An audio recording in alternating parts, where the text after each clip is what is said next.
We be live. Hello, Durud and Shalom. Welcome back, everybody. Today, we're going to give you more updates on the funeral situation, the situation in Hormuz, how the Islamic Republic has not given up activity on their nuclear sites. They're actually still trying to operate around them or within. We don't know what Prince Reza Pahlavi is up to, and as well as some predictions by a former, now deceased Iran analyst who made some interesting predictions a number of years ago, and some of them have come true. So we'll get into that. First, starting with the funeral update, we have things from the estimate of the turnout is probably no more than 400,000 people. Pezeshkian was almost attacked, pretty much verbally assaulted at the very least. We have a perfect couple of videos that showcase how stupid the regime supporters really are. You guys will be amazed. I know I was. And we also have some statements that have come out from politicians in the Islamic Republic already verbally accusing each other of attempting coups. And Donald Trump has come out and said a timely statement. So a lot of things are happening behind the scenes. There's not too much happening overtly that you can see with your invisible eyes like we did in the past week. Right now, we have to be more interpretive of these events and see who's drawing the lines, the blue political lines, alliances, and military alliances, most importantly in the Middle East. So let's get started. And with the map that we have, we go into Tehran. And so the estimate, I want to show you guys this video right here. Keep in mind that the turnout was somewhere around 400,000 people. The regime is claiming that it was, I think, about 2 million. And there's a video that will tell you about the general, what you may call it, analysis of this if it decides to play here. Let me just refresh that. Hopefully that works. There we go. Okay.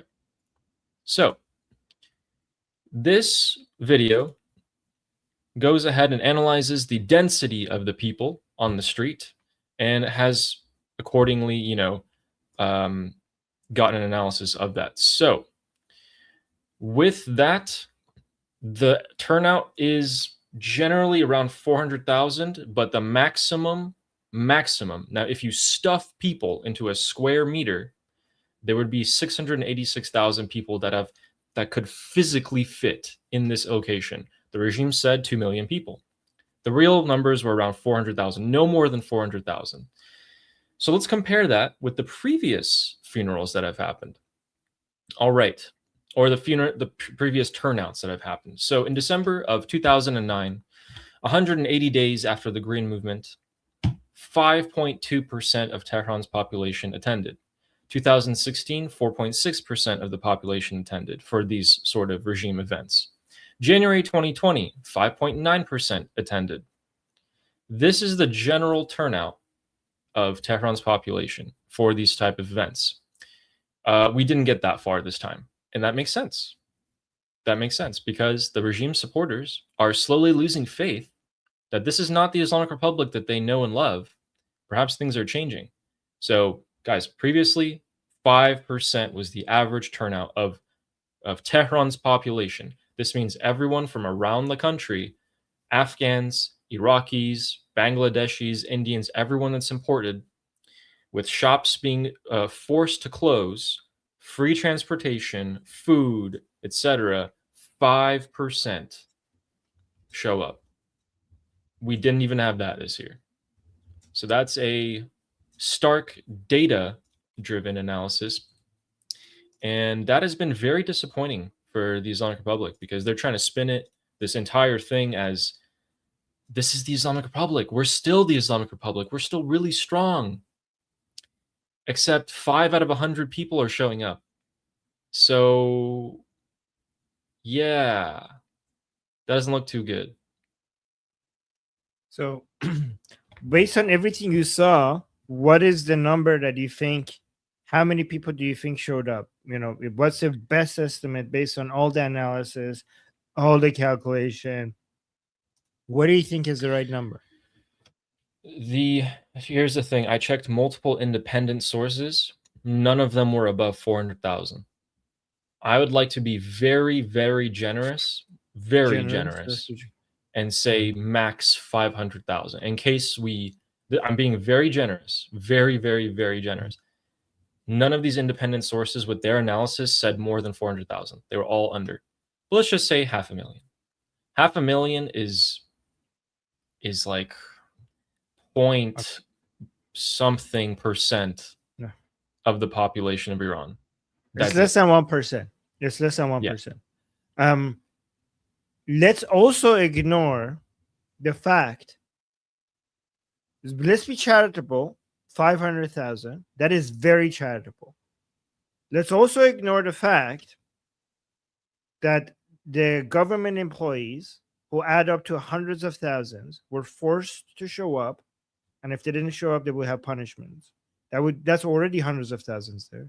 Let's also ignore that they brought people from Iraq, Lebanon, Afghanistan, Yemen, Pakistan, and India, right? And Bangladesh, and Kenya, and Sudan, and Yes. Let's also ignore that, okay? And just say 500,000 people showed up, and they were none of them were from outside, which is not true, okay? Even if this best case scenario, at the most important day for the Islamic Republic, around half of 1% of Iranians show their support for the Islamic Republic. The most important event the Islamic Republic is facing a crisis of identity. The pro-regime people are supposed to come out in defiance to show to the world that they're strong, that they're supporting the regime, that they will show the enemies of the Islamic Republic that they're here and they will not be defeated. We didn't get 1%. We got half of 1%, around a half of the most generous estimation would give you half of, and if you then adjust for all of that, you're not even going to get that. Let's just give them the whole 1%, which let's just double it. Ali, let's double it. Okay, because our estimates show that it's half of 1%. You know what? We're so generous. We're gonna double it. We give you a full 1%. How is that good? Is that me and Ali? We're feeling so generous. We're going with the craziest, charitable estimation of the crowd sizes. We're going with the crazy assumption that you brought nobody from outside and nobody from government employees and high schools and universities were not forced to show up there. We're going with that crazy assumption. And we'll give you, we first wanted to give you half of 1% based on all of that, but then we decided to double it we're just being nice today. We're just feeling nice today. You have a full 1% support. Congratulations, Islamic Republic. Full 1%. Unbelievable. And if we're being realistic and going according to the independent sources that verified the crowd numbers, we're going at 0.2% of the population that showed up. Again, national holiday, everything available for them, free transportation. 0.2% of the Iranian population showed up. Not even 1%. Months ago, we used to say 5% of the population of Iran supports the Islamic Republic fanatically. The 5% that you're like, we're stuck with these guys. There's nothing you can do. It's not even 5%. It's not even 1%. Man. Numbers like these give us a baseline of the damage that's been done to the ideology of the regime. By the way, guys, just to be clear, I do think the percentage of Durka crazy jihadi people is way higher than 1%, right? I just think that not even those people support the regime anymore. Like, it's not like that jihadi minded people are 1%. That might go up to 10%. It's just that they like even among those people, they don't like the regime anymore. Yeah. Yeah, and they don't like them so much that you have scenes like this happen. Oh yeah, well, by the way, I forgot to mention this. Yeah. Ali. Yeah. We also ignored the fact that so many of these people showed up for free food, for the free eggs that they were handing out, for the free food that was being given. A lot of other people who were being paid, a lot of other people who showed up because they had criminal cases, and they were told that this is part of their sentence to show up at the funeral. So yeah, so even the crowd that we have, so many of them were from outside of Iran, so many of them were paid, so many of them came for free food, and so many other ones came because they had prison sentences, and they told that they're going to get time off if they show up at the funeral. Not to mention the security forces. Yes. So we ignored all of that. There you go. Yes. Not to mention, yeah, all of that. So, guys, not only did not a lot of people show up, but the people who did show up, well, the regime wasn't treated nicely by their own people. Let's just say that. This is a video of people running after Pezeshkian to literally get him and beat him up. Pezeshkian? No, wait. So let's be clear. Go to the beginning. Pezeshkian showed up to the funeral, and he was not treated very well. I mean, what did he expect? But yeah, let's now play it. Yeah. These are people chasing after Pezeshkian here. And then we'll show you the video of him running away.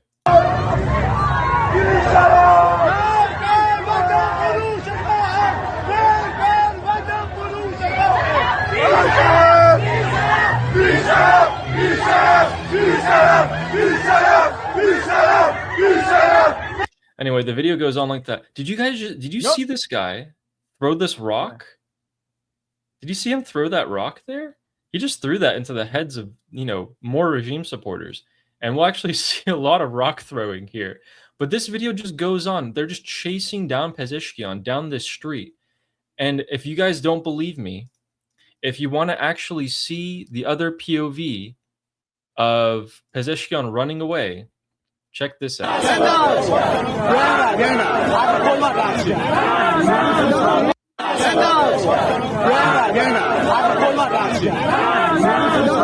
Okay, look at him. What does he looks kind of injured. What happened to him?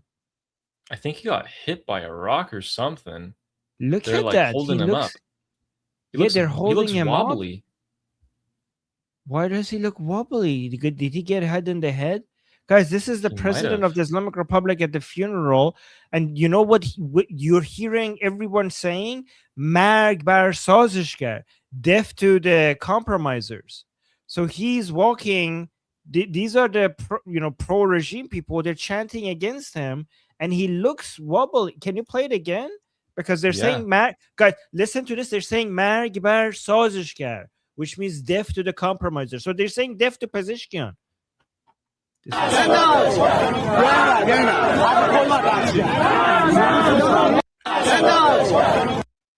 He deserves all of this. Pezeshkian, you were the most loyal to Ali Khamenei. Look how you get treated for being the actual loyal follower of Khamenei. What was can you play the first video where they were chasing him down? Yeah.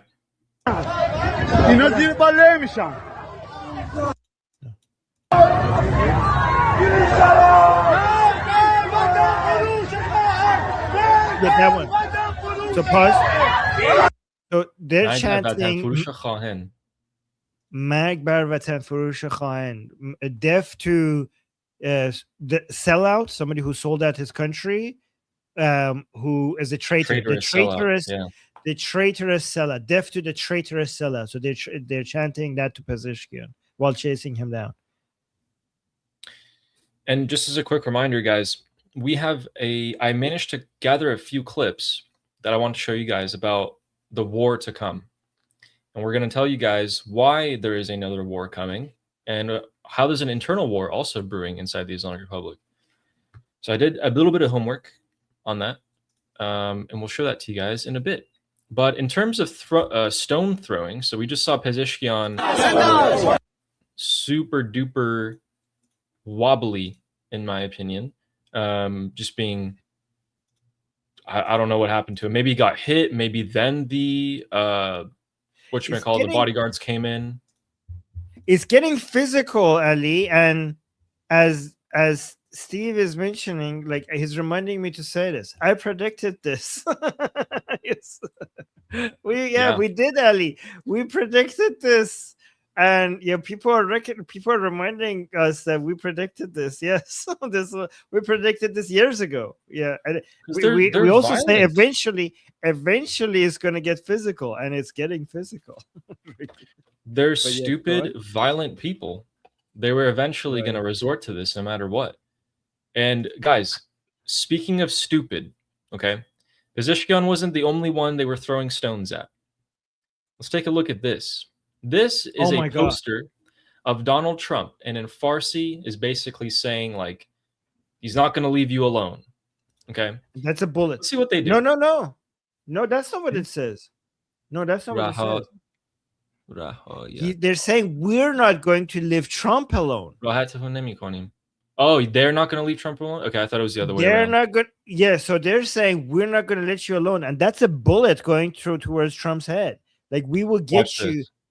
So they're saying we will eventually eliminate President Trump. That's what they're saying. But look at these idiots. Yeah, this video is amazing. You guys see what they're throwing? They're throwing rocks at a poster. They're throwing rocks at themselves. There are people there. Okay, so Ali, look at it. They're throwing whatever they're throwing at the poster, and then it's dropping on the people below it. It's like they're rocking stones. And as Armin's saying, it is falling straight back down on the heads of other regime supporters. And I kid you not, I'm going to tell you guys a statistic from so far. This is not my statistic. This is the Islamic Republic's statistic. They are saying that they have had to treat over 50,000 people for medical injuries during this funeral, including today, many head injuries. Really weird. Where did the head injuries come from? Was it from them literally throwing rocks at a wall and having it land on other people's heads? I think so. Look, I have a better angle of this. Is it this one? Oh, yes, that one. Look at this, guys. Look, it's just falling straight back down. Like, do you not see that it's falling on top of your own, your people on your own side? Like, what is the average IQ there? You're hitting yourself. That Trump is not going to feel that. It's bouncing back and it's hitting you. What are you doing? And what are you doing? Here's what the aftermath looks like. Oh my God. So as you guys can see, Trump was supposed to be right there. That's the wording on the left. They literally tore it apart with whatever they were throwing at, and someone went up there to like have them stop throwing rocks, and they're still throwing stuff. So I don't know. You can't really make this up. This is some stupidity, in my opinion. Like, brings a whole new meaning to they're like, oh, Trump's picture, we have to throw something at it. Like, oh my God, these people, like, this is so embarrassing. It is so embarrassing. How could you guys, if you're a regime supporter and you look at that, you're like, you should say this to yourself. You should be like, you know what? With this, if you're one of the slightly smarter ones, you should be like, okay, if this is our people, we kind of deserve losing this. We kind of deserve losing all of this. Like, look at us. And you know, some people in the Telegram were saying that. Like, when I was showing you guys the messages from the Alligrams, the farce message, they were like, if this is, we deserve this. We all deserve to die. If this is how it's going, just kill me. If we deserve Pezeshkian just as much as we deserve to die. Just bomb us. Just yeah, just one that said just bomb us. There was a comment by some of these pro-regime people that Ali found. He was showing it to us the other day. Just come and bomb us. Like, we're so pathetic. Just end it already. Oh, wow. So what's happened as well, there's a politician in the Islamic Republic called Qazanfari, and he's coming out and saying a lot of interesting things lately. I love this guy. Yeah, this guy's a real one. He comes out and says he says the exact thing that you as the Islamic Republic don't want to be said. And it's the best thing for us being like, oh, wait. So he's saying like this. He's saying that the people who are gathering at night, the regime supporters gathering at night, is the beginning of a coup against the supreme leader. Hassan Fadi, why would you say that? Why would you say that? Why would you say that the parliament has been closed so that members of parliament can't protest this coup that Ghalibaf is leading against the supreme leader? Why would you say things like that, and that Pezeshkian and his associates, this guy's doing everything he can to not say Ghalibaf, Pezeshkian and his associates are trying to highlight the role of this Security Council and downplay the role of the Supreme Leader. Hassan Fadi is convinced that the Supreme Leader is having a coup against him, but he doesn't want to say who is doing it. He doesn't want to say Ghalibaf. He's saying Pezeshkian and his associates.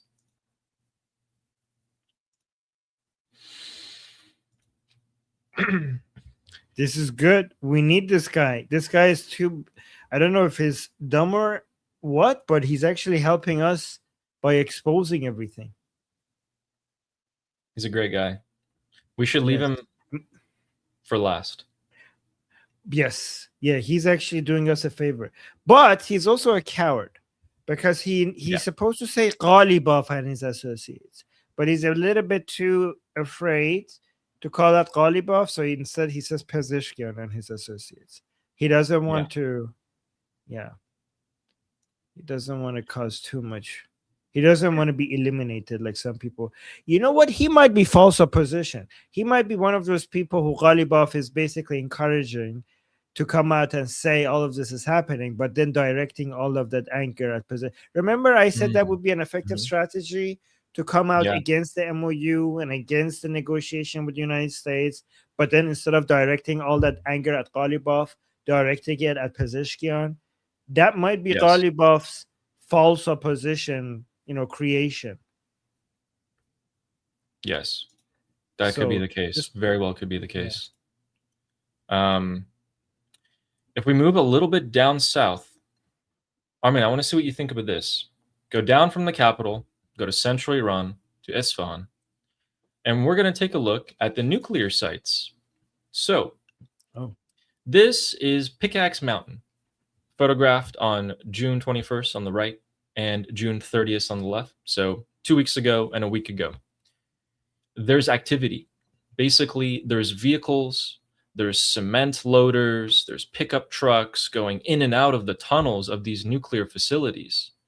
And I think they're either trying to pour more cement or transport something of the sort. And that's not the only one. Natanz has also much more activity since June 30th, more vehicles, more pickup trucks, as well as Fordo. The tunnel entrances that were buried are still buried, but you also have more pickup trucks here. Why is it that the Islamic Republic all of a sudden is bringing along more and more trucks and people and equipment to their nuclear sites? They were told specifically in the MOU to maintain the status quo. This is not maintaining the status quo. This is fiddling with something you should not be fiddling with. Could it be an arrangement with the Americans and preparing for their visit? The optimistic take, absolutely. The pessimistic one would also be that they're preparing to actually dig in for themselves and recover the enriched material. So it can be either two ways. If it is the There's pessimistic, three options. what's Get the the third one? enriched uranium out. Yeah, get the enriched uranium out to yourself before the Americans, which is hard to believe they could do that. Two, they're doing this with the arrangement of the Americans, preparing for their visit for the IAEA inspectors, just basically submission. Third, which is the most pessimistic take, booby trapping the whole area, making it more difficult for anybody to come in. Basically, part of the regime that is against the other part of the regime that wants to allow this site available is basically coming in and making it very difficult for allowing access to IAEA inspectors by basically booby trapping the entire place. You know, you're right. It wouldn't be a far cry for an IRGC commander or VACD or someone to just be like, hey, take 10 trucks full of explosives, bring them over here. We know how to rig IEDs. Put them up. Put them up. We already told the IAEA we will not let them inspect publicly. So yeah, even if the Americans come, let's blow them up. It could be that, or it could be bringing in full equipment. capitulation. It could be full capitulation. It could be like this, preparing. Like it could be in complete coordination with the Americans. Yeah. So I would say the day, probably is probably, if I had to guess, I don't know which one it is going to be, but we shouldn't write off this as full capitulation because the Americans and Israelis are seeing this, right? And if they were doing something that they were not supposed to do, they would probably bomb that area. Like I wouldn't see why would the Americans not just go bomb that area if they're seeing that they're doing something that they're not, right? Yeah, true. This has been happening for a week, so the Americans would know about this. There hasn't been boom booms yet. We'll have to keep on seeing. And so that's the situation with the central part of Iran, where all the majority of the nuclear sites are. And moving on down to the Strait of Hormuz. Well, it's not looking so good here, to be honest with you. It's not looking so good, but that's just on paper. On paper, it's not looking so good. So in the last 24 hours, we have very, very heavy U.S. air presence. These are all the refueling tankers that have been going on. This was the 4th of July, all the way up to the 5th of July. This is what we have data for from until yesterday. And most of the actual jets will have their transponders off. These are just the refueling tankers that have them on. These are escorting ships, and they've been doing their best to have as many ships go through. But if you check it out, that south part of the Strait of Hormuz doesn't have as many ships go through it as the north part where the IRGC is. This is because of one thing, and one thing in particular. This is because we got these guys again. We all know what they look like. Yes, yes. These are the speedboats of the Islamic Republic. And from space, they look like something else. But they've been patrolling the area and telling ships to turn around or use the IRGC site. And if they don't, well, their security can't be guaranteed, which is why why the U.S. Navy has been escorting ships along with the U.S. Air Force. With that, we have had, in the past 3 days, just over 100 ships pass. 3 days. So that means roughly about 30 ships a day on average. The price of oil hasn't done anything crazy, so it looks like the market is accepting this. But still, when pre-war Strait of Hormuz status was 150 to 200 ships a day, 30 ships a day is very, very low. Very low. I'm not sure how the price of oil has come all the way back down. It's probably just because the market is flooded all of a sudden, and actually buyers are perhaps a little bit hard to find, but we should see the price of oil starting to go back up in the short future. The reason why, even with all of this activity, the oil prices are still down is because we're now dealing with an oversupply of the market in oil. So after the Strait of Hormuz opened, we got flooded all of a sudden with oil. like everyone's reserves and everything just got filled. The tankers are all over the world. So, and that oversupply is out there, and the demand is low. And also, this backfired on the Islamic Republic because the market adapted around the Strait of Hormuz, and they have found like other ways to save energy, use other resources. Basically, they adapted to lack of less of a reliance. Somehow the global industries were too quick for the Islamic Republic when it comes to finding ways around reliance on the Strait of Hormuz. So the importance of the Strait of Hormuz is dropping very fast.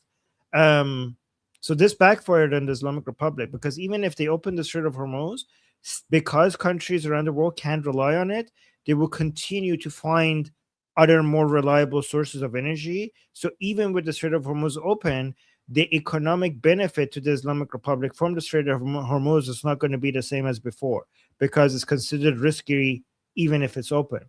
Also, China, for some reason, is not buying as much of the Islamic Republic oil, even with sanction removal. So what's that? Yeah, you wanted to talk about it? You're muted. You wanted to talk about that? Yes, there's a reason for that. And I've just found that out today as to why China is not buying as much Islamic Republic oil as they should be. So let me go to the map. You guys can tell me which country this is. What country is that? That's Saudi Arabia. Saudi Arabia is doing something to the market. Our dear Saudi Arabia, according to CNBC TV 18, has cut the price of oil by $11 more than it should have. So analysts were already expecting a cut. Saudi undercut the Islamic Republic's oil by a massive $11 per barrel in order to start selling to China. 11? 11. Are you sure? Yes. Wait, where does it say 11? No way. How does it say that? So this is the lowest price that they are selling oil in the last 26 years. Saudi's Aramco has reduced the price of Arab Light, which is what they call their oil, for export to Asia for $11 down. Way more than what analysts thought they would cut. So this is the biggest, fiercest undercut Saudi Arabia has done probably ever, and the lowest price that they're selling oil in 26 years. Remember, inflation, all of that. So to go back 26 years is pretty crazy. Yeah, they're doing this to undercut the Islamic Republic.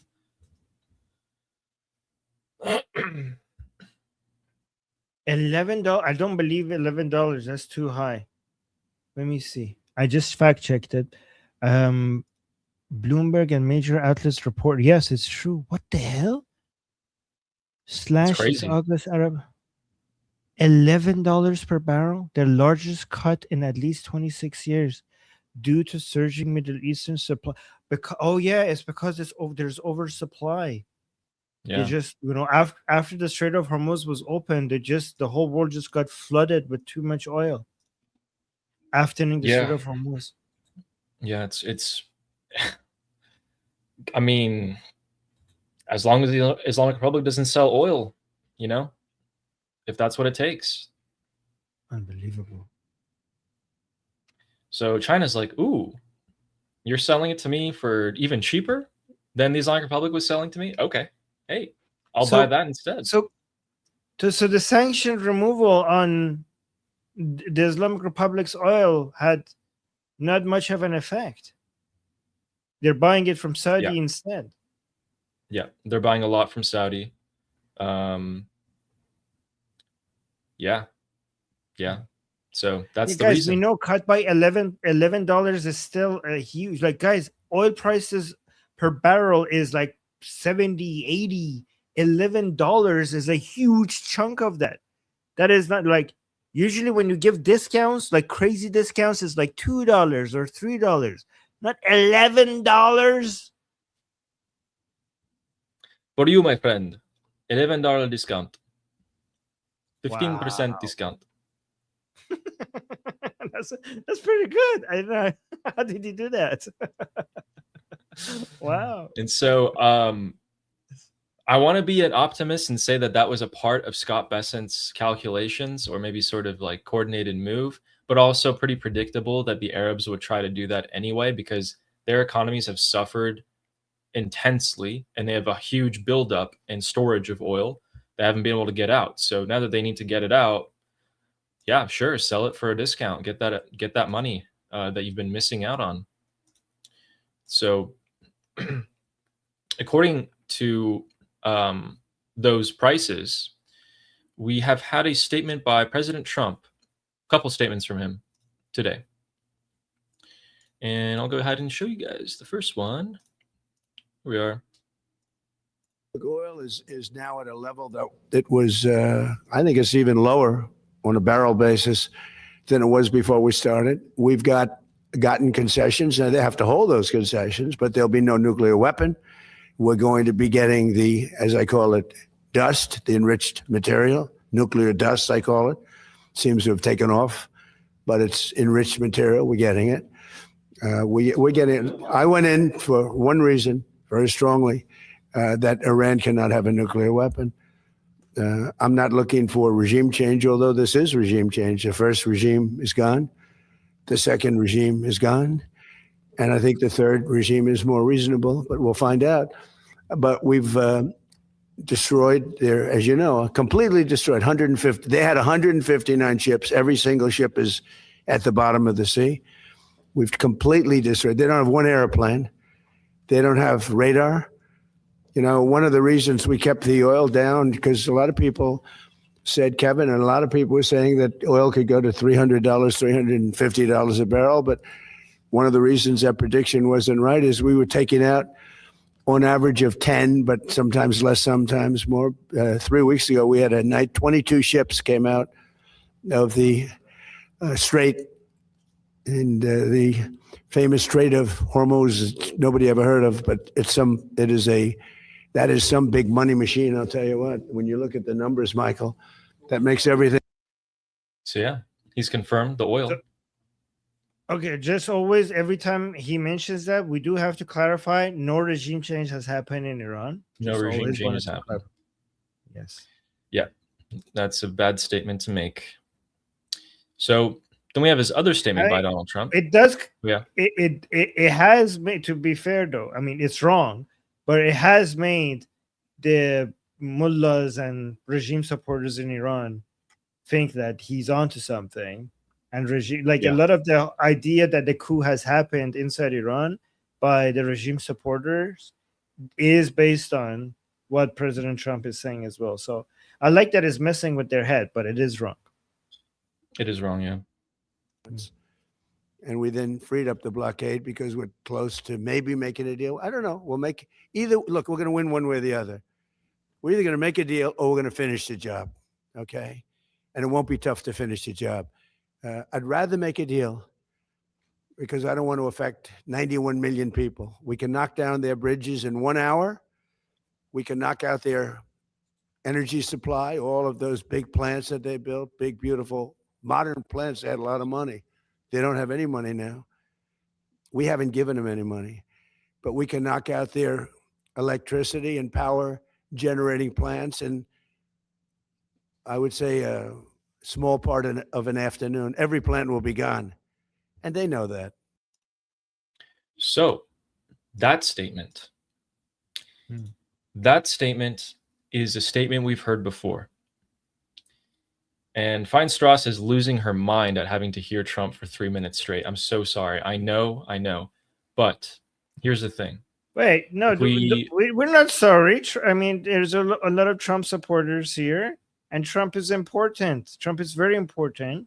And I appreciate President Trump being the reason why Ali Khamenei is dead. And also I appreciate I have criticism for Trump, but I appreciate President Trump. I have a lot of criticism for President Trump, but I appreciate and I'm grateful to President Trump for being the president that caused the most amount of damage to the Islamic Republic compared to any other president in the history of the United States. So I'm also for helping Israel kill Ali Khamenei, and I will forever be grateful to that. And I am also but I do also appreciate Feinstra's in the chat here. I do like her pushback. I do appreciate her pushback. But I just want to say we're not sorry for President Trump. I'm grateful to President Trump. My criticism for President Trump does not mean I'm not grateful. I am very grateful. Yes, I agree with that. I agree. And Armin, what do you think if we just zoom out a bit and take this statement that Trump just said and we time it with the funeral coming to an end in a few days as a reminder from Trump to the Islamic Republic that when I say I'm going to knock out your infrastructure, energy and stuff, I'm not actually meaning I'm striking the infrastructure. I mean, I'm going to kill you. I'm going to kill you, the leaders. Do you think that could be a threat with the timing of things? Okay, I think President Trump really, really wants not to damage the Iranian infrastructure. Like, I know it's not his first priority. Okay, not even close. But he does. I might be like, Armin, you're so naive. I might be naive, okay? But I genuinely think he cares. Okay? Obviously, his priority is American people and himself, but that doesn't mean he doesn't care about the Iranian people. He is trying to avoid destroying Iranian infrastructure for the sake of the Iranian people. Okay. I also think that Trump's understanding is that you kill these people, there will be replacements. If you really want to do damage to the current situation, you have to destroy a lot of the infrastructure. You have to, right? And I'd rather try to figure all of this out with getting these Tuckers to submit, and it might work, but I'd rather try that before we do something so drastic. That's what I think Trump is thinking. I'm not saying if it's correct analysis or not, but I think that Trump is like, I don't really want to destroy Iranian people's infrastructure, so let me try every other way before we do something like that. That's what I think he's thinking. What do you think? I mean, I think that's just obvious. Like, I think that's a very safe thing to say, that he prefers not to destroy the infrastructure. Yeah, I definitely see what you're saying. I'm just wondering, now that all of these leaders came out for the funeral, all this information has been gathered by Mossad, CIA, Immortal Guard on the leaders and where they are and where they're doing.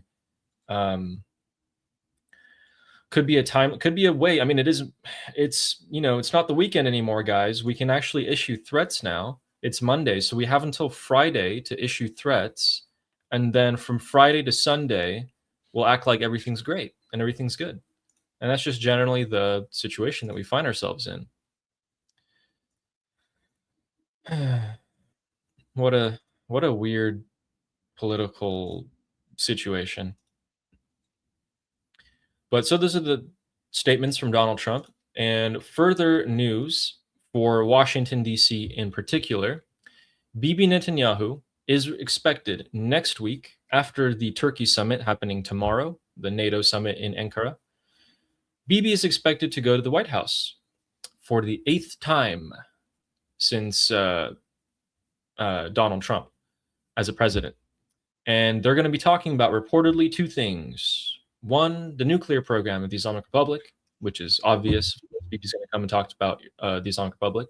But also, Turkey's buying or trying to buy some F-35 jets. And Bibi doesn't like that at all. That poses a serious threat to Israelis when you have another country around them, like Turkey, saying that Israel is a cancer and should be removed from the face of the planet.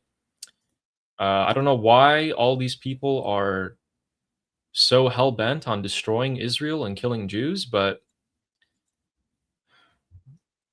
it happens. But we all know. What do you think about President Trump's very huge support for President Erdogan of Turkey, which is making a lot of people in Israel upset? Because the Turkish government has very publicly come out and said that they seek the destruction of the Strait of Israel fully. So, what do you think? Like that is, Yeah, I think this.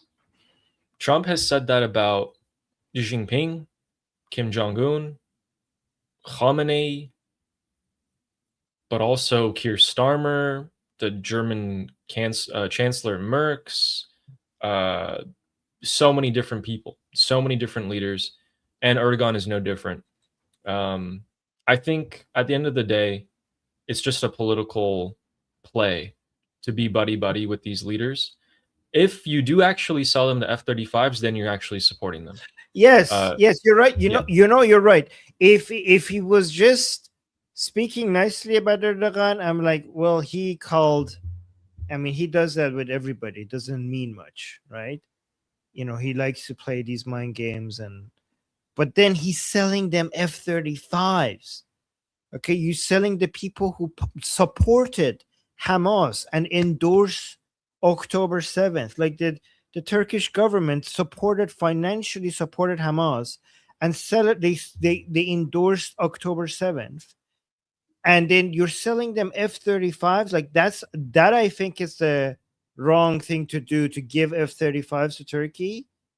It is challenging Israel's air dominance in the Middle East, which is really bad. It's also giving F-35s to a government that is close to Russia, which means a lot of your state, secrets are now going to get to Russian hand. They can, yeah. These F-35s are produced in a separate assembly line than the American F-35s are. They don't actually have quite the same capabilities. They're slightly worse, but they're still F-35s. And Armin's right. They're still F-35s. I think if the sale actually goes off to Turkey, I think that's a step in the wrong direction. Why would you not just give it to Israel instead? If you want security in the region, what better ally does the United States have in the Middle East? So that would be a wrong step. But since you mentioned Hamas, I have something coming up for you guys about them. But right before that, let me also give you guys a quick update on Iraqi Prime Minister al-Zaidi. He's also coming to the White House next week and meeting President Donald Trump with his entourage of Iraqi officials. That will be his first foreign trip ever since taking office. So both Netanyahu and al-Zaidi are going to be coming to the White House next week. So we'll get some interesting press videos from that every time there's a foreign leader. There's some pretty good videos that come out. But after that, you said Hamas. So let's go to Hamas. Hamas has said something interesting. So yesterday, I saw this breaking piece of news, and I was like, there's no way. Well, it actually turned out to be true. A press conference was held today by Hamas, and they announced the dissolution of Hamas's government in Gaza. This is the headline that's currently being pushed around the world on Hamas. Oh, Hamas has agreed to dissolve their governance over Gaza. Hold up, guys. Hold up. This is Hamas we're talking about. What it actually means and what they actually said is that Hamas has taken a new step and will no longer bear responsibility for the Gaza Strip. That means, hey, whatever happens in Gaza it's not going to be our fault from now on. We're not going to claim any responsibility. Not that they did anyway, but here's the thing. They're being squeezed and destroyed, utterly destroyed by the IDF. At the same time, on the tier list of how much support they can get from the Islamic Republic, their masters, is probably at the lowest, the very, very lowest. These guys are like, you know what? Fine. Let's retreat for now. Let's dissolve our quote-unquote government in Gaza, go back into our bunkers, and still be terrorists. That is what they're going to do. They're not going to suddenly give up their weapons and be like, we surrender. It's never going to happen.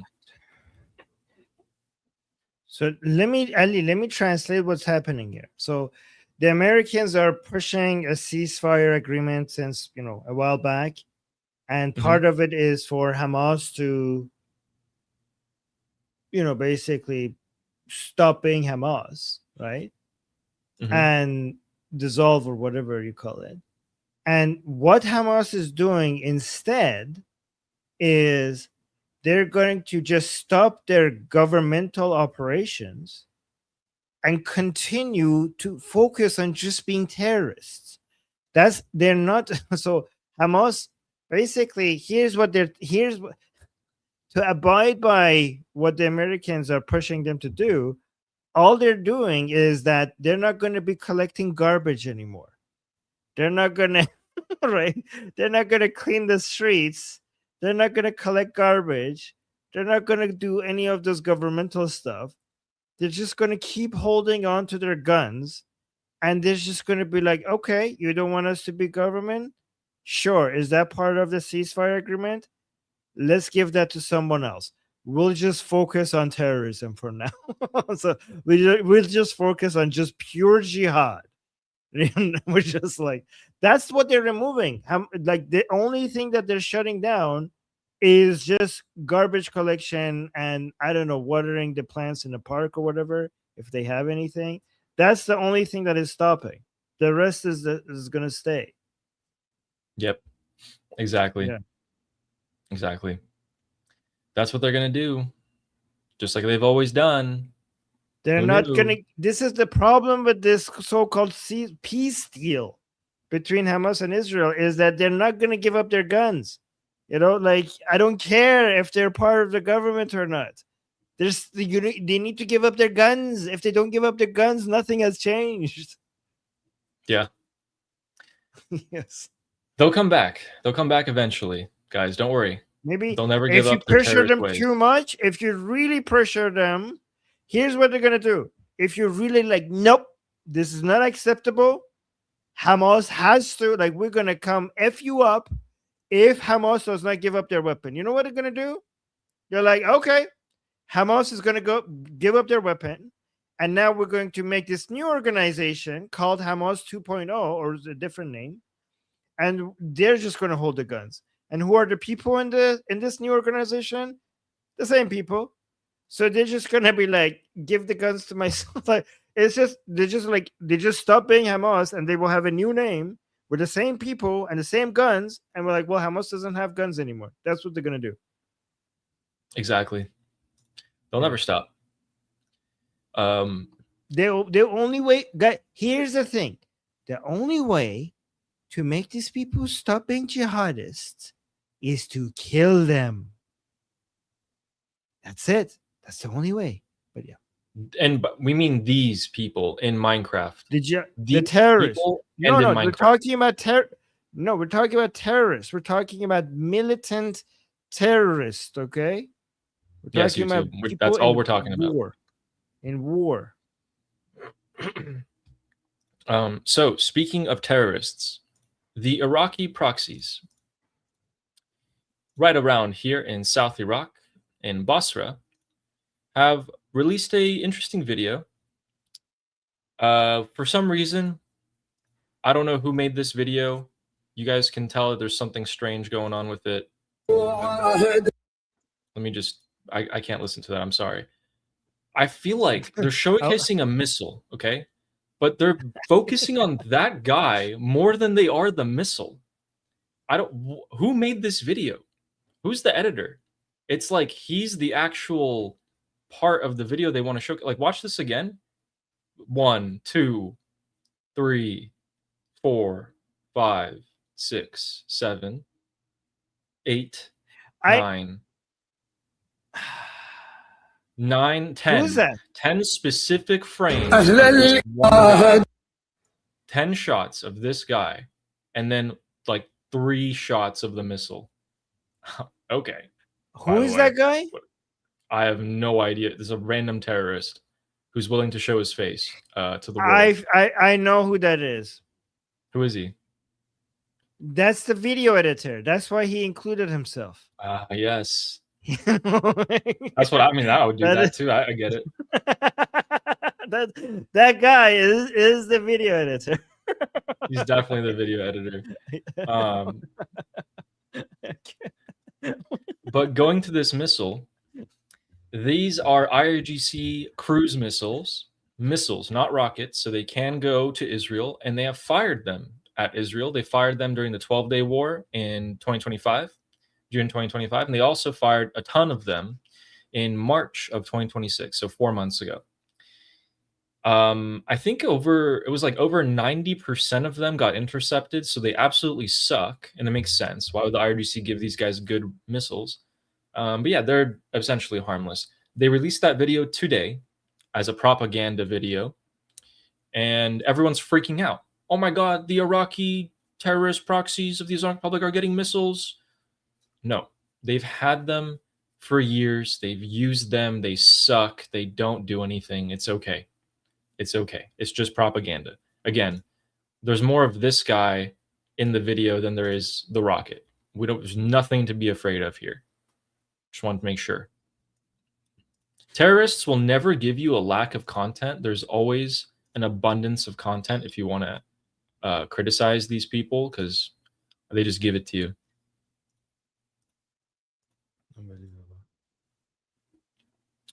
Another big thing was that the Iraqi government, so again, al-Zaidi has been continuing arrests. It's been over a week now. Every single night, they're going for arrests at even a governor level of the provinces. So everyone is being arrested. So again, more members of parliament, more Hashd al-Shabi, more Kataib Hezbollah, terrorists, members of parliament. There's not really much of a difference in the country of Iraq.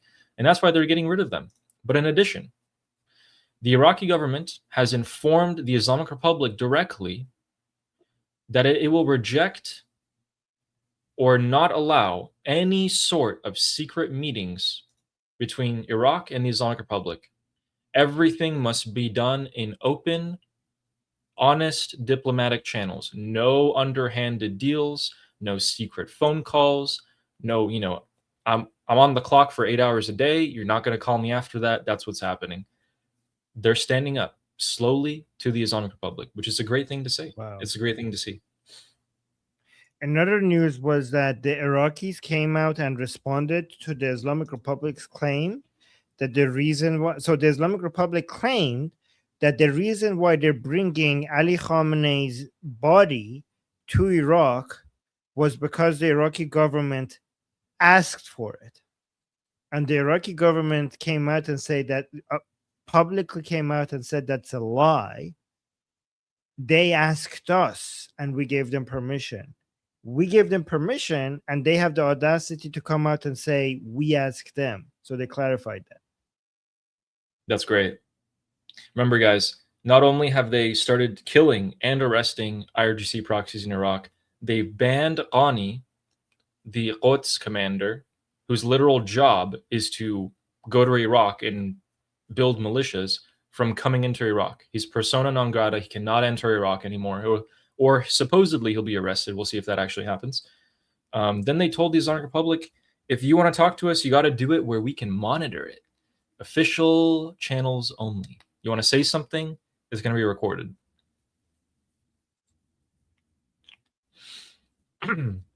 So with that, let's take a quick super chat break to read the super chats. But afterwards, we have an update on Prince Reza Pahlavi. Then we have Manuk Khodabakhshian, so his analysis and his predictions for what the U.S.-Iran war would be like. And, surprisingly, a lot of things actually came true. And maybe some predictions for what we're about to see in the near future. So then a quick update. Manuk died years ago. Manuk died 7 years ago. Yeah. But a lot of Iranians. Yeah, sorry, you got it. Yeah, but many Iranians pay attention to him because many of his predictions came true. But yeah, go on, sorry. Yes. No, you're absolutely right. He died 7 years ago in 2019, and he has made these predictions a long time ago. Like, we're talking about 10, 15, 20 years ago during Trump's first term, and a lot of them have been surprisingly come true. So we have that. Then we have a quick Ukraine and Crimea update. So yeah, with that, let's read the super chats here. And we're starting off with Steak and Beans gifting 10 Liberty Politics memberships. Very generous of you. Thank you. And Thank you. Ari, did you talk about the abominable New York Times video promoting the funeral?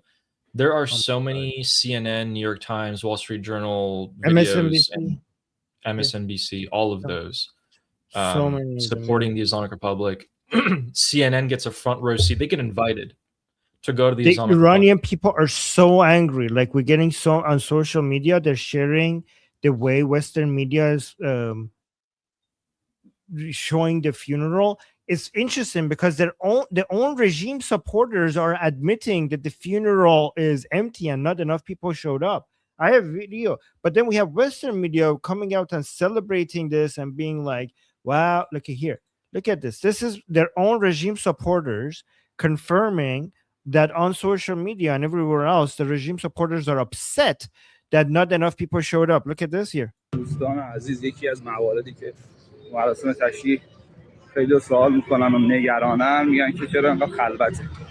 So he's saying many of the pro-regime people are constantly asking, why is it so empty here? Why didn't enough people showed up for Ali Khamenei's funeral? So this is good that he's confirming two things. He's confirming, one, that the funeral was low in numbers. Two, that even regime supporters are noticing that and are complaining about it on social media, and they're asking why is it so empty? خب این مراسم وداعه و اینطور نیستش که جمعیت بیاد و بمونه. So I think this is a goodbye, ceremony, like this is basically a goodbye to Ali Khamenei ceremony. So it's not like the crowds that they come, they stay. جمعیت میاد زیارتشو میکنه، وداشو میکنه، میره. So the people come and they say their goodbye and then they leave. باشه زیارتشو که کرد، وداشو که کرد، میره محل اسکانش استراحت. So when the people come from far away, they come, they say their goodbye from other towns, and they go back to their place of rest, and they just go back to rest. میکنه مجدد ساعت بعدی برمیگرده و and they come back at a different hour. به همین خاطر شما میبینید جمعیت پر میشه، خالی میشه. And that's why the crowds go up and down. اینکه نذارید این شبهه ها تاثیر بذارن و حتما خودتون برسید. So he said, don't let this affect you emotionally, that you see that it's empty here, which is actually a weird excuse, because this was their attempt. This was their greatest chance to show to the world that they have large crowds. And they were supposed to be, these were supposed to be the people who sacrificed their lives for Islam and for Islamic rule. And they can't even hold on and stay there for a few hours to gather around. They're like, oh, I'm tired. I'm going to go back to my hotel. So you couldn't even do that. Just stay. You said 20 million people will show up. So you couldn't even gather. By the way, he's lying also, because the traffic is so empty. Like, we had higher traffic in Tehran with soccer matches, and the streets are empty. So, yeah.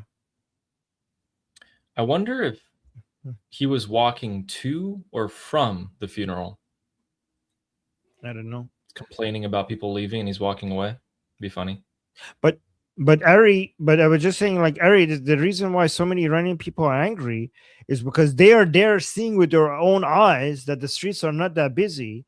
And they're also celebrating how much the pro-regime people are upset about low crowd sizes. And then they watch Western media and they're like, what the hell is this? Like, it sounds exactly like state TV of the Islamic Republic. So they're infuriated. They're like, why is Western media doing Islamic Republic propaganda? So weird. Thank you, Ari. And Steak and Beans says, if anything at all, this funeral lowered the support percentage. Even if it's not saying out loud, people lost trust and faith in the Islamic Republic. Yes. This was a chance for them to show that they were still the Islamic Republic, and they have shown that they are a hollow husk of the Islamic Republic. I think even more people will see that and start actually see, once doubt takes place in your mind, your anxiety grows and your doubt grows until it's completely and fully confronted. They can't confront this at all unless they show mujtaba, unless they, I don't know, kill half the U.S. administration, something like that at this point. I don't know. And also because Mujtaba didn't show up, which was a huge blow to the regime, because a lot of the pro-regime people were hoping that this is it. This is the time that they get to see Mujtaba. And now without him showing up at the funeral, the idea that he's dead is now very high. Like a lot of people think that, okay, he's dead. Yeah. And if he's not, and it's worse if he's not dead, Ali. Because now that he didn't show up for the funeral, it would be worse if he's alive, because then if he's alive, then he's a coward. But go on, Ali. That's a great point. And being a coward is actually worse than being dead for them. Mm-hmm. Wow. That's a great point. There were people yesterday also who were interviewed on state media saying, where was Mujtaba? We were waiting to see him. We thought he was going to read his dad's final prayers, and we don't know where he is. Not good. Not good. Thanks, Steak and Beans. And Justin, with a super chat, thank you, saying, I had a feeling a couple weeks ago that this funeral would make everything very real for the Islamic Republic supporters. Yeah, we also have been saying that. We completely agree. I would thought that after this funeral, up till the funeral, the political groups of the Islamic Republic would be drawing their alliances and calling each other names, setting up for the war that's to come, the internal political coup and war that's to come, power struggle. And now it's going to start. We even saw Vahidi come out. We haven't seen him. So everyone's making an appearance. Some strange alliances like Ejei and Ghalibaf are being formed, things like that. Ghalibaf's trying to get the... So guys, for those of you who don't know, the head of justice of the Islamic Republic was scheduled to be removed, taken out of his office. Ghalibaf came in last second and wrote a letter from the Supreme Leader's office that he controls. He controls the Supreme Leader's office. And the letter was like, nope, Ejei's staying. Ejei's being reinstated for another 6 whatever many years. And then during the funeral, Ejei and Ghalibaf, the top judiciary official, and Ghalibaf are standing there. They might as well be, you know what, they're standing right next to each other the entire time. And I'm thinking, Ghalibaf wants the law on his side, because that's what he is. He's the law, apparently. So it's an interesting type of preparation that Ghalibaf is doing on the legal front as well. Interestingly enough, I was listening to Morad Vaisi, Armin, and he was saying that when the Hezbollah leaders were showing up and walking around and everything, he got info that the Hezbollah leaders were looking at Vahidi. They weren't going to try to talk to Ghalibaf. They were trying to go and talk to Vahidi. Ooh. Isn't that really interesting? Why? Because Vahidi's the commander-in-chief of the IRGC. He's the one that calls them. No, but so I don't think that the Hezbollah leaders exactly know who is in charge of them. I think they're going for Vahidi because, one, he was there, and two, he's the commander-in-chief of the IRGC. He's the top guy that they could possibly talk to. Yeah, okay, but here's the thing, though. Because so that confirms that what we've been saying regarding Vahidi being the main person within the IRGC that is resisting Ghalibaf is true. Because he didn't come up with a statement in support of Ghalibaf, but Ghani did, Musavi did, Abdullahi did, right? So I think that now that the people who want maximum support for Hezbollah, so Hezbollah itself that wants maximum support against Israel, is identifying Vahidi, as we said, as part of the IRGC that is against the appeasement or basically negotiations or capitulating. They say appeasement, we say capitulating to the Americans, right?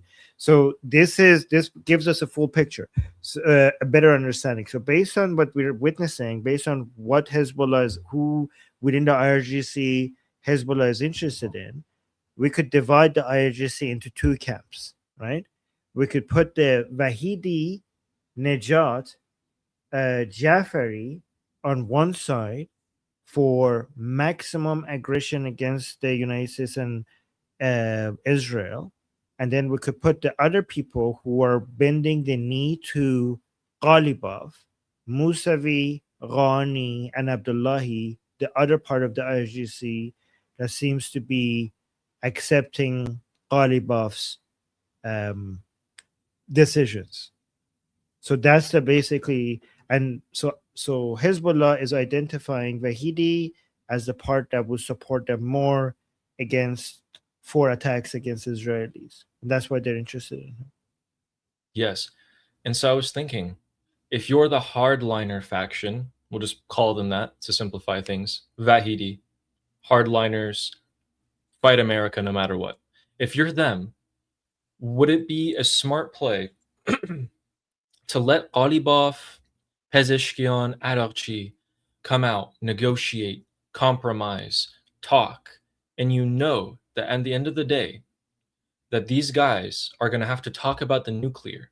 You stay clear of the negotiations, wait for Ghalibaf to start talking nuclear, start trying to give in the uranium, and they throw it all on Pezeshkian's head, right?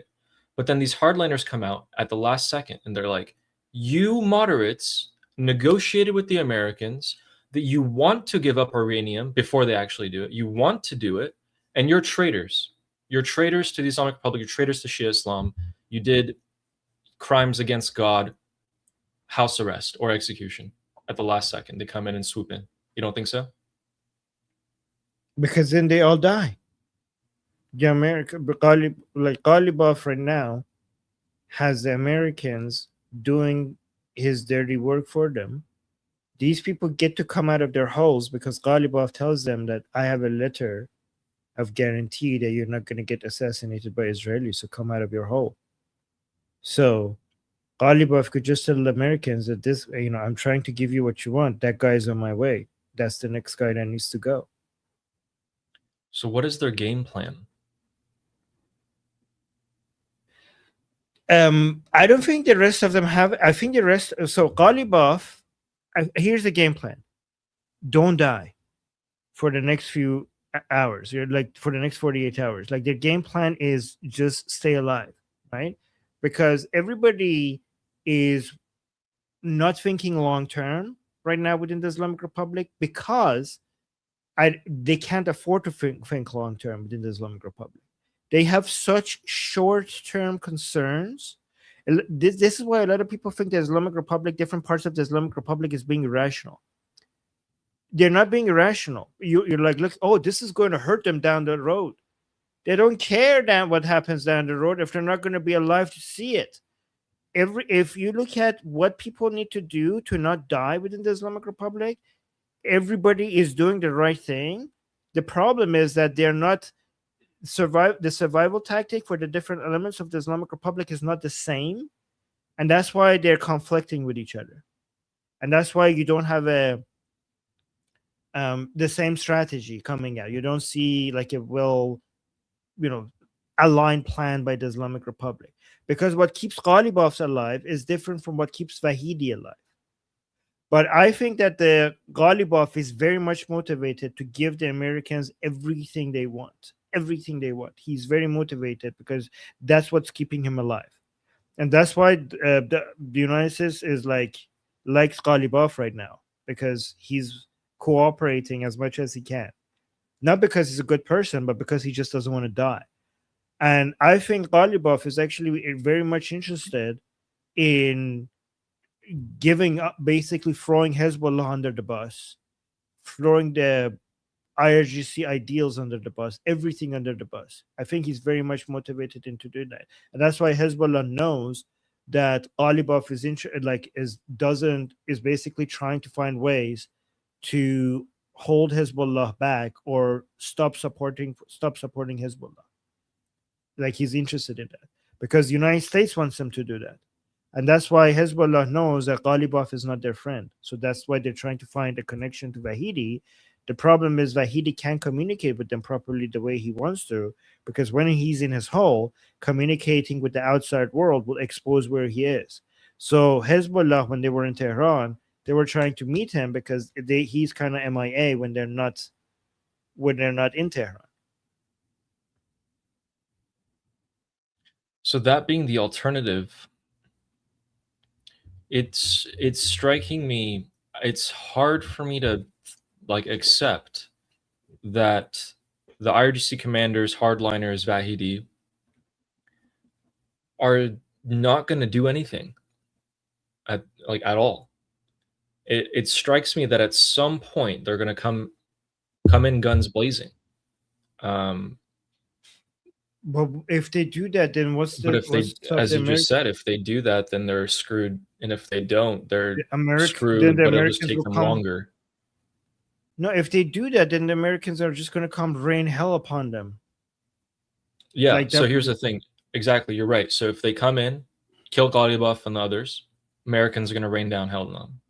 And if they don't come in and kill Ghalibaf and they let the nuclear stuff, end, and the Islamic Republic gets uranium out, ballistic missiles get talked about, the proxies get destroyed, then the IRGC has nothing. And at the end of the day, they will fall. It'll just take a little bit longer. So that's because it will take longer, they might find a way to survive. When that, so they rather, you say that will happen long term, but it might not. They might find a solution. So that's why they have to kick the can down the road. Better go with the chances of fall rather than the guaranteed fall, right? So if I say, hey, do you want me to kill you today or kill you in 10 days? You're obviously going to say, kill me in 10 days, and then try to find a way to get out of this in those 10 days. That makes perfect sense. Yeah. Okay. So, and by the way, guys, we'll have much more clarity on this in the next couple of months. Let me know in the chat if what we discussed here, me and Ali, made sense. I just want to see how many of you followed and if it was understandable. But yeah, we can also summarize it for them. Look, like a caveman version. Summary. Caveman. maybe just a quick summary. Okay. So the hardliners, everyone opposed to Ghalibaf, everyone who Ghalibaf has not gotten on his side, are just waiting and seeing what Ghalibaf's going to do. They think that Ghalibaf might actually give away the uranium. If Ghalibaf wants to be number one, he might have to give in to everything the Americans want. The hardliners hate the idea of that, but they think that if they come in and take out Ghalibaf and his people, then the Americans are just going to come down and destroy them with bombs and kill all of them. So they're thinking, okay, you know what? We might have to just wait it out. And we might find some opportunity down the line in the future. Midterms are coming up. After it, maybe something happens that we remain in power. That's what they're thinking. There is no grand master plan. It's survival. The next super chat is from Channel saying, keep doing the rocks. Don't stop. Lol, popcorn, anyone? Yeah, they're throwing rocks at the poster and hitting other regime supporters in the head when it falls back down. Yeah, people got hospitalized for that. They had to go to the little makeshift hospital tents. Apparently there was 3 cardiac resuscitations. Like 3 people had heart attacks or passed out or something like that. Okay. Well, karma, maybe? I don't know. Thanks, Channel. And George Hansen is saying, Armin's capacity for diabolical thinking scares me. Thank you. That's a good compliment. I like that. Yeah, it's a good one. Thank you. You guys don't know the extent. You guys don't know the extent. And Justin, thanks, George. And he's like, yeah, guys, I scare you and Ali scares me. So imagine what goes on in Ali's mind. Last night in the discussion group, I was being like very frank. And I was like, yeah, like this is how we deal with the Islamic Republic remnants after Iran is free. And I was like going into it. And then I was like, what do you guys think? And it's like a silent. And I was like, oh, maybe that was a bit much. Oh no. Oh my Yeah, God. so Justin And here it's actually scary saying, because you look so innocent, you know, you look so innocent, and then we get a peek into your mind and like, oh my God. yeah, I don't know. Yeah. Oh no. And the next super chat here is from Justin saying, I think it's the third option. They could be in full SIA mode and make it harder for inspectors to see what they've been doing. So the nuclear facilities that are active again. So the options were what? It was either they're making preparations to give up to America, or they're booby trapping everything, putting explosives in, or filling more cement in. And then the third one was No, that was the third option. The second option was getting the enriched uranium out themselves, and then the third was booby trapping, so it makes it harder. okay. So they can't get the uranium out themselves. Some of the IRGC commanders might want to booby trap it, and Ghalibaf would want to make preparations for the Americans to get it. So Justin is saying that they're booby trapping it to make it harder for the inspectors to see what they're doing. That's what Justin. Yeah, so the inspectors for the IAEA have to go in and give a preliminary report to the U.S. about what's actually going on before the U.S. actually goes in. All right. Thank you, Justin, for that super chat. Thank you. And Steak and Beans saying $11 US lower, but $1.5 lower than regional prices. Yeah, so they're undercutting regional prices, the Islamic Republic, by $1.50. Okay, that's good. That's good context. Thank you. Yeah. Yeah, it's so funny how Saudi's like, yeah, we're trying to compete with regional prices in the East Asia market. Like, why don't you just say you're undercutting Iran to sell to China? Like, it's so apparent. So many words. Thanks, Steak and Beans. Thank you. And Shauna saying February 28th was still a great day. Never forget the joy we all felt on that morning. Yes. Oh my God. Never. Yes. I would never forget that. Yeah, I was crying. It was a great day. It was a great day. Thank you so much, Shauna. Thanks for reminding that. It feels good. The best. Yeah. And the next super chat is from BT saying, I think it's like Finestra. No? Like the username. Finestra. I think she has accepted all her names now. Has she ever clarified how to pronounce her username? She's not picky about what we call her, so that's why she has never clarified, I think. Okay. Finesse. She has. Oh, yes, she has? Okay. We did. Yes, she has. Okay. Is this it? Finestra? Finestra. Let's go with that. Thank you, BT. Oh, it's Finestra. Okay, it is Finestra. Okay, well, it makes it hard. That's harder. Finestra. Okay, I'll try. Yeah. Thank you, BT. And Sarah Ocean, saying super chat for my homeboy, Prince Ali. Appreciate you. Thank you. Oh, thank you so much. I want to go back one day and see a list of all of Sarah's super chats, because I think every single one of them is something very nice. Yeah.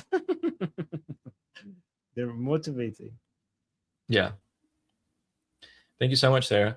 And George Hansen saying certain intelligence agencies will have created a heat map of traffic patterns of all the HVTs coming and going from this event. So CIA and Mossad are going to track all the high-value targets, the Vahidis, the Ghalibafs, everyone who is and not in the Islamic Republic has some tab on them now. They were all in the same spot, which is it's so great. Exactly. That's how Larijani died. When he came out of his hole, they found when he went back into his hole, the Israelis somehow managed to track him back to his hole. And that's how Larijani died. And Ali, I bet you anything that there are a whole bunch of Mossad agents on the ground there were Iranian that were gathering so much information on these people, saying they get straight to Israel. Like that day, Israel, like Mossad, like headquarters, was getting so much information from their agents on the ground on everything and everything and everyone, and they're tracking them. I know, yeah, literally. I think there were so many agents in the field following these people, trying to gather information in a way that doesn't make it obvious. Like, oh my god, we need a movie of this. Like this day, the funeral of Ali Khamenei, and all of the Mossad operations that eventually leads to some successful operations in the future. Like, imagine the movie starts with the funeral day, and then ends with the successful operation. Or no, make it the other way around. It start with the success of the operations, okay, the first beginning scene, and then go to the funeral to show the audience how we got here. Yeah, you should direct it. And you're right, because you can just step right up to Vahidi, right up to him, right next to him, shove a camera in his face, and be like, and that's it. You send that straight to Mossad, straight to Israel, and they got info. You can keep on recording him, getting to the card, the license plate, if you can. Everything's allowed because everyone else is also filming. Yeah, but I bet you they did a lot more than that. Yeah. And then, you know what? That might be why Vahidi just hopped on a motorbike in the crowd, to then go to his actual vehicle to leave. Ali, I wonder, given how much Mossad and CIA agents were underground, maybe that was half of the attendees. Yeah, you'd get your boys, you'd show up, and you'd be like, okay, guys, we just have to say all the Durka stuff that we watched on Armin's Persian channel for years. Everything we learned, we just yell Allahu Akbar, and we all record, and we get all together, and we can go right up to him. Everything. Wait, imagine if somebody, oh no, it was on Shabbat, wasn't it? Imagine if somebody says Shabbat Shalom, and then half of the people that responded Shabbat Shalom.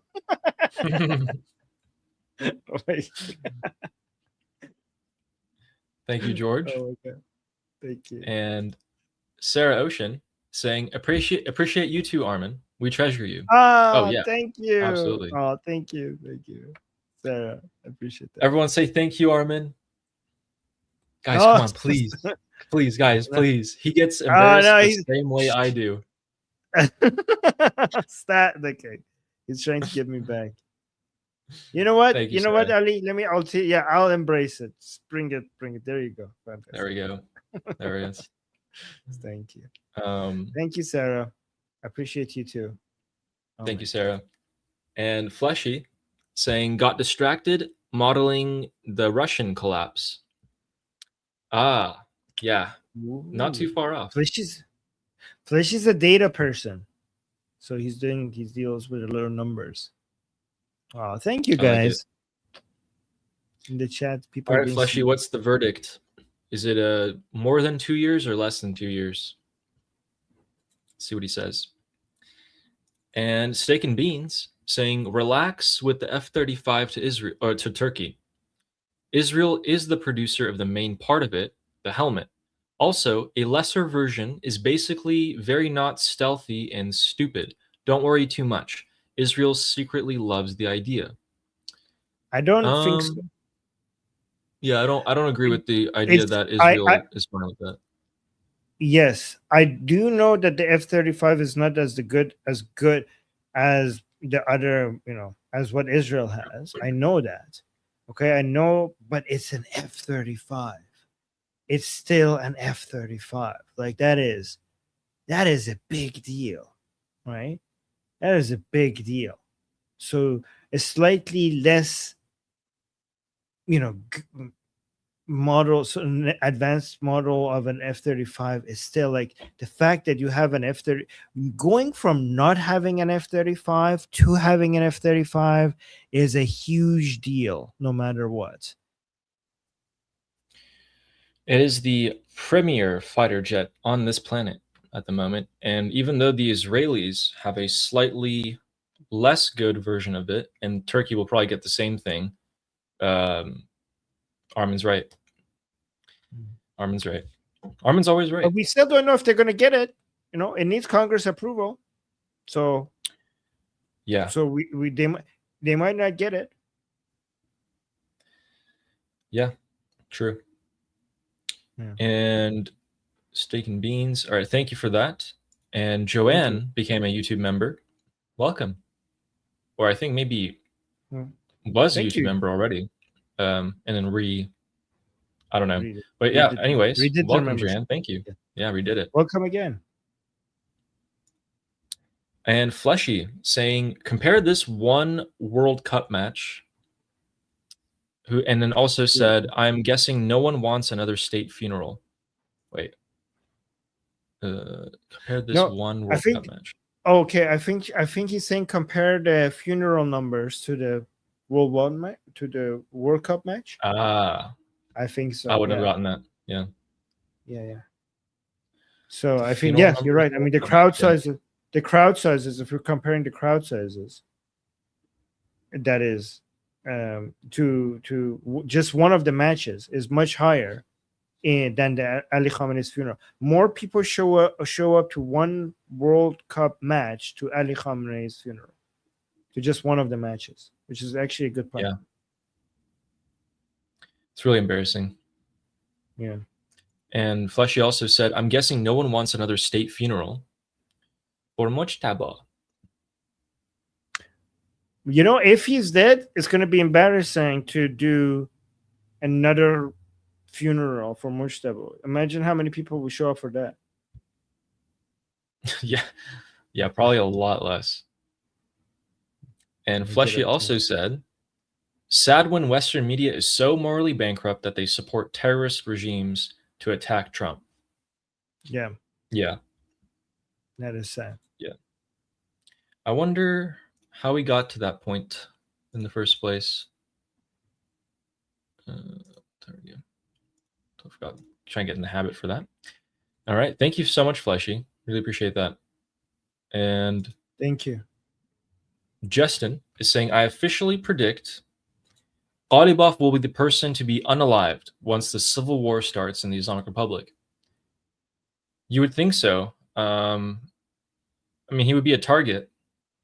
But again, if you're high up and you're smart, you wouldn't actually want to kill him. Because then if you kill him, if Ghalibaf is removed, you're next in line. The Americans will come for you.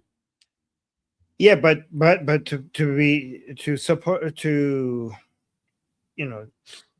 what Justin is saying, he might get assassinated by smaller players, not by the big players, but by a whole bunch of Dirka people who are just getting so infuriated by the whole not getting revenge for Ali Khamenei and negotiating with the enemy. So he might get assassinated by lower level players, not by the people who are not killing him because they're afraid of the consequences. Yeah, you guys are both right about that. I mean, even President Trump got almost assassinated, like how many times now? By just like by low level people. Yeah, so nobodies. Yeah, by nobody. So if President Trump came close, think about how safe Ghalibaf could be when this much hatred exists against them within Iran. He's not safe. That's why he had to wear the chador. He's like cover himself up like a girl. He wanted to go into the Hosseinian and pray. Right. Thank you, Justin. And Steak and Beans is saying, what if all this negotiation saga is Trump's move to eliminate the government officials' legitimacy? So when the IRGC is the ruler, regime change is a legitimate goal. I mean, I definitely see and I hope for the first half what you said, where Trump is just trying to undermine the legitimacy of the Islamic Republic in every way he can before he delivers the final blow. and kind of just also waits for the Islamic Republic to implode on itself. I don't know if the IRGC will be the ruler, and I think regime changes should have always been a legit goal. So hopefully, yeah, I mean, yeah, I don't think like President Trump needs that much. I think he's more motivated by the elections and also missile and having enough missile interceptors to continue the military operations, right? And also he might be interested in trying to find ways to get this done without military operations. But I do agree with you that Trump has effectively used the negotiations to destroy the regime's legitimacy, not in among its own followers inside Iran. That is not us theorizing this. This is like we have empirical evidence for this. Like we have seen a lot of people might think like, oh, this is just rationalizations and theorizing things. Like, no, Trump's negotiations has destroyed the legitimacy of the Islamic Republic internally, and the lack of support for the Islamic Republic internally by their own followers has made them significantly weaker, which makes it easier to eventually take them down. Yes, it has resulted in those benchmarks and those numbers that we've seen. It's degraded the Islamic Republic greatly. Whether that's part of Trump's greater goal is yet to be seen, but it has done it. Yeah. Until Trump finishes the job, completely finishes the job on his end, we can't say, okay, yes, this was his goal. Yeah.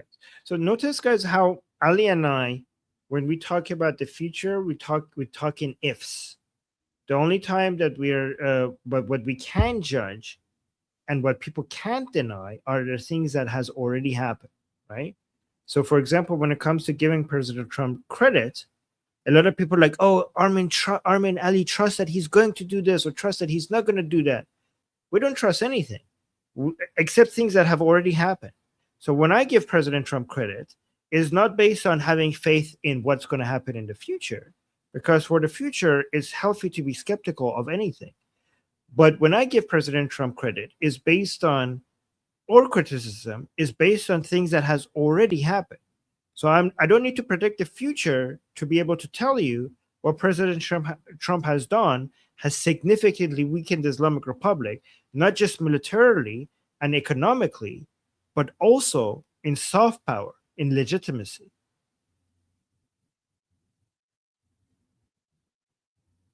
You're muted. And you're right. And when people say, oh, this is what Trump's doing, he's playing, chess with them, I'm like, I hope. And when people are like, oh, no, Trump's not doing that, I'm like, well, if. So it's both sides, guys. That's what we do. Thanks, Steak and Beans. And Justin is saying, it honestly wouldn't surprise me if we end up seeing a Jonestown type end to the Islamic Republic. I don't know what Jonestown is. The Kool-Aid, the people who self-deleted in masses, the cult in Jonestown. Yeah. Oh. Yeah. Okay. I would. Yeah, that's not their thing. They're crazy in different ways, but that's not something they would do. Yeah, I think they prefer other people to be martyred first. No, I mean, if they do go self-deletion, it would be a boom boom type rather than like they're life lovers as much as they like to pretend like they're death lovers. At the end of the day, when you shoot a gun in the air, they all start running away and screaming and pissing their own pants. So I mean, life lovers, not for other people's lives, just maybe they're only their own. The reason why I say life lover is because they use that as an insult. Like, oh, we love to die. You love to live. That's so pathetic. You guys want to live? We like to live. And then you shoot a gun in the air and they all start running away. Right. So, but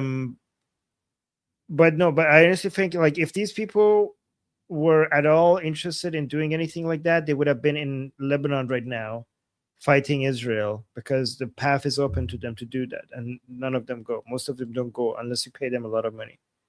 Yeah, $1,000 a month. Yeah. All right, thank you for that, Justin. Thank you. Next Justin. super chat is from Nechama, who said, "I used to watch K dramas. Now I just watch IRGC drama." Welcome. Yes. It really is like you have adults being like side eye to Ghalibaf. You had all the dramatic scenes that you need to see. It's so much more fun when it's real. You know, it's real. Yeah. Thank you, Nechma. And JJ said, "Read the hat. You'll all realize sooner or later." And his hat says, "Trump was right about everything." Okay. I sure hope you're right. Thank you, JJ. Thank you, JJ. Thank you. Thank you, JJ. We'll come back and say JJ was right. Yes. We're gonna come back and say JJ was right about Trump being right about everything. Yeah. Oh, yeah. And Hezi, thank you for the super chat, saying, "Don't worry about the F-35 to Turkey. Soon they won't be able to pay their pilots or buy fuel." Okay, so the Israelis, multiple Israelis have come out and said, "Don't worry about the F-35s to Turkey." Okay. Well, I mean, multiple analysts from Israel, they came out and said, be very worried about F-35s to Turkey. So there's also that. Okay, yeah. So I cannot not be worried about F-35. Sorry, guys. Whatever other things happen that reduces the strength of Turkey, I appreciate. But I think you should be worried about F-35s to Turkey. I think that is the correct position. I think that's as I think, you know, as much as I want to be optimistic about things, I think F-35, I hope it doesn't get approved by Congress or something, it gets blocked. But if I had to choose to live in a world where Turkey didn't have F-35s and a world that Turkey did have F-35s, I would 10 times out of 10, I would choose the world that Turkey did not have F-35s. Easy choice. So quick update on that, F-35s.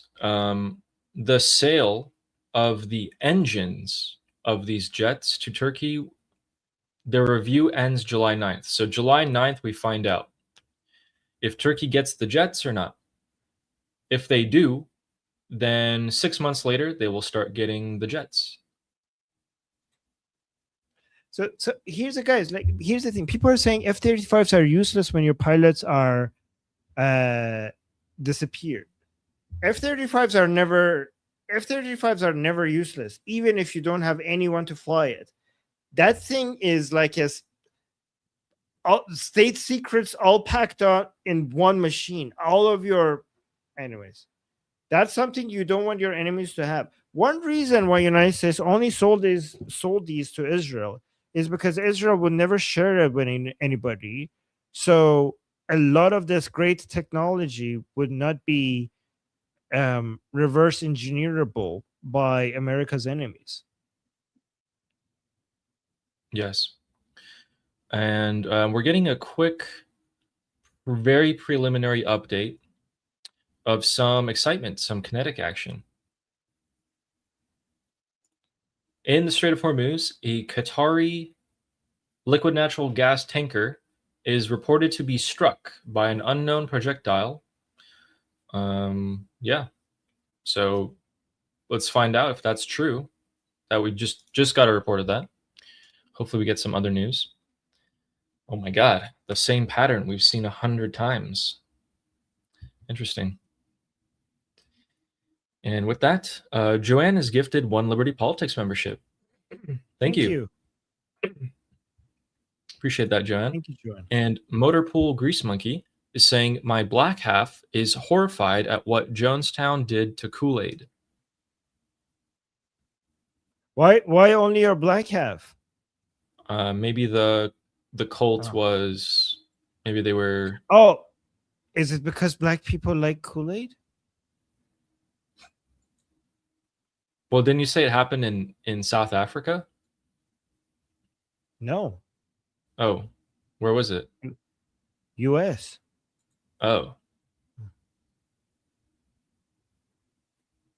Yes, well, so I Motorpool was right. says It's we love it. Yes, we love it. So I was right. We love it so much. Okay. Okay. It's great to hear. Oh, South America. Was it in South America? Jonestown was in South America? I don't know. Carrie I'm not says American, they were guys. white.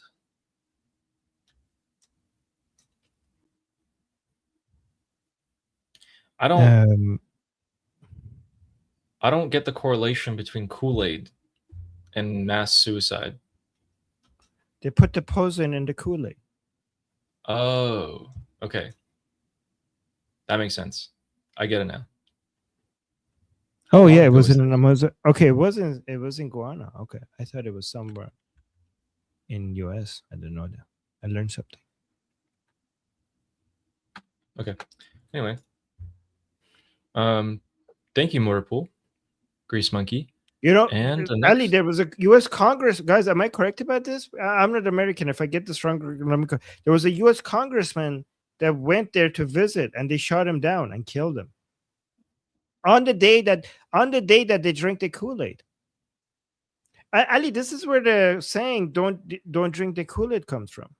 Don't drink the Kool-Aid means like don't fall in for a cult because of this event. Go watch a YouTube documentary about it. It was crazy. My God, the last time I drank Kool-Aid was when I was like 7. Yes. Actually, don't drink Kool-Aid in general, even if it's not poison. It's unhealthy. Wow. That's so weird. Last time I drank it was in 1st grade of elementary school. If you drink a Kool-Aid that is poisoned, it kills you right away. But if you drink Kool-Aid that is not poisoned, it kills you slowly. Either way, it's not good for your health, with or without poison. Yes. True. And our next super chat is by Fleshy, saying, I liked Ghani looking shifty at the funeral. Not only that, he said that, yes, this was the wish of the supreme leader. He would have been very happy to have known that this would happen to him. And although if anyone else in the Islamic Republic said that, people wouldn't, give him such a hard time. But because Ghani said it, who already has allegations of being a Mossad spy, people are like, see, he's a Mossad spy. He wanted the supreme leader to die. Yes. Wait. Okay. Samantha is saying, I feel called out. Samantha, is that because you like Kool-Aid or because you used to be part of a cult? Oh, what happened? Oh, yep. A ship got hit in the Strait of Hormuz. Ship got hit. Oh boy. Here we go. Yep. Here we go again. Okay, so what is the order of things? Ship got hit. US is gonna. Oh, Kuwait and Bahrain. Oh shit. Kuwait and Bahrain. Get ready for this. Oh no, poor Kuwait, poor Bahrain. People in Kuwait and Bahrain, get ready for whatever you need to do, because now ship got hit. US is going to bomb Gesh and maybe Lorak or Sirik probably. Sirik Island, Gesh. And then the Islamic Republic is going to respond to United States attacking islands around on the Persian Gulf by attacking Bahrain and Kuwait, and then United States is going to be like, okay, that was nothing, so we're going to call it off. So this is the order of things. So yeah, poor Kuwait and Bahrain are going to get it maybe soon. Yep. I don't know. Let me just show you guys this. We need the meme. See it for sure. What's the? We need the meme from GTA. Here we go. Here we go again. Circle of life. Yeah. So yeah, a ship got hit. It was a Qatari liquid natural gas carrier, tanker, and it was hit by an unknown projectile on the port side. So I think that port side is the left side, causing a fire while it was leaving the Strait of Hormuz. So yeah, that just happened.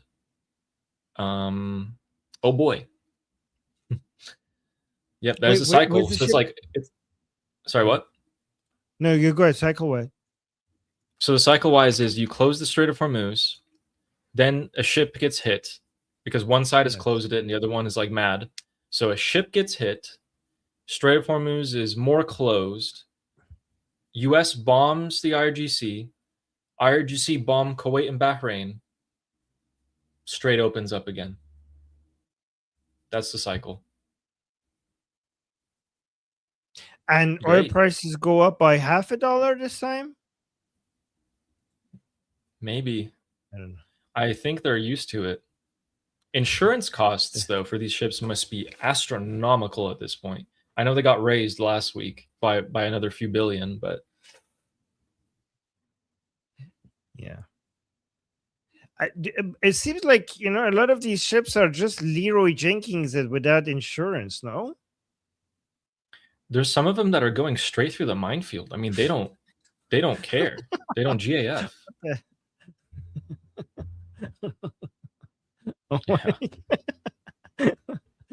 Oh I don't know. I mean, do you remember back during the actual kinetic war that there was a cruise ship that just went straight through the minefield?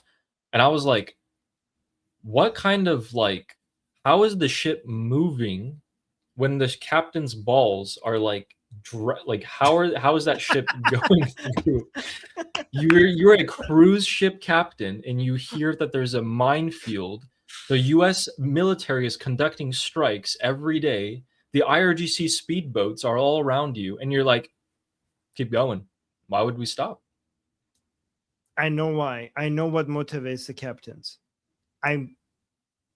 Lack of sex. Lack of sex. These people have been away from, their girlfriends, their wives, and they're like, they just can't take it anymore. I think that's what motivating them. Yeah. Wow. The things that we do. You mean love. The things that we do for love. That's what Armin meant, guys.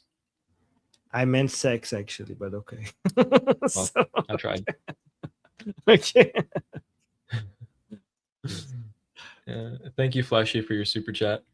And Sarah is saying, give him Kool-Aid inspired Sundis. So Sundis is, we call regime supporters Sundis khor because the regime likes to give out food and drinks and incentives to their supporters. Sundis brand of a fruit juice in Iran, and the Islamic Republic used to give it out to people who show up to protest. So we call these people Sundis khor, like basically people who come and support the regime for just like the fruit juices that the regime has. It's like orange juice drink, yeah. We've been calling that forever. And then we call the Mujahideen, what do we call them? The MEK, we call them the bananas or something like that. Banana eaters. Because of the color? Yeah, I know. I forgot about that. Yeah. They all got a nickname. But thanks, Sarah. See, I wouldn't say something as dark as that. But, Dark as what? Give them Kool-Aid inspired Sundays. Ooh, oh my God. Wait, I just realized what she's saying. God damn. Yeah. Oh no. Oh my God. Oh no. Sarah. YouTube. No, we're not saying that. Do not do it. This is satire. This is a joke. This is dark comedy. Okay. Yes. YouTube, this is dark comedy. Do not do that. Thank you, Sarah. And we have Jewish Samantha. No, I already highlighted that. And she confirmed that it was because she's in a cult. She was in a cult. Yes. I feel called out. I get it. Yeah. It's okay. Sorry, Samantha. Well, you're not anyone anymore, so, Yes. It's actually, you should, not being in a cult once and not being one in anymore is actually a source of, something to be proud of. But yeah. Yeah, that is very hard. And then we have Redneck Jeep saying, thanks again, you guys, for your time and explanations. Thank you. Thank you for saying that. Thank you. Yeah. Thank you for the motivation. Thank you very much, Redneck. And Fleshy Interloper saying confetti for the Mossad agents. Oh, did we hit our goals? Yay! Yes. You've reached your goals. Thank you, Fleshy. Thank you, Fleshy. And for reminding us. And then we have Motorpool Grease Monkey saying U.S. preacher sold flocks property and moved them to Guyana. Ooh. U.S. preacher. So, do you get that? So the preacher for Georgetown, what he did is he sold his property and moved his cult from the United States to Guam. Oh, and then in they Georgetown. all. Okay, I see. Okay. And they all and then he realized. I think this is what happened. At some point, he realized that they're coming for the cult, and this is the end. So he just basically told everybody that, okay, this is time. We all have to go. So just drink up. That's ridiculous. Oh man, I can't wait to see what's going to come of this. Remember, guys, it's Monday. We called it. It's Monday. It's Monday, and the strikes are on the table. Limited strikes on both sides are on the table because it's a weekday. On the weekends, everything's all good. No strikes. And push-ups here saying, "Oh no, time for more talking and meetings with JD Vance." To be fair, that is more punishment than getting bombed. So like, this is. I don't know if JD's going to be too happy about this one, push-ups, because this was spotted. At the These funeral? were spotted with the regime supporters. Yep, regime supporters getting the "there will be blood" and crosshairs on JD Vance. So I don't know if JD's going to like that too much. I don't know. Uh-oh. Oh yeah, there was Trump, there was Laura Loomer, there's like Mark Dubovitz, the head of FDD. They have multiple posters for, and it's like, okay, everyone that they have a crosshair on, you know, those are the people that you have to support. Because if the Islamic Republic want them dead, those are our guys. So yeah, push-ups.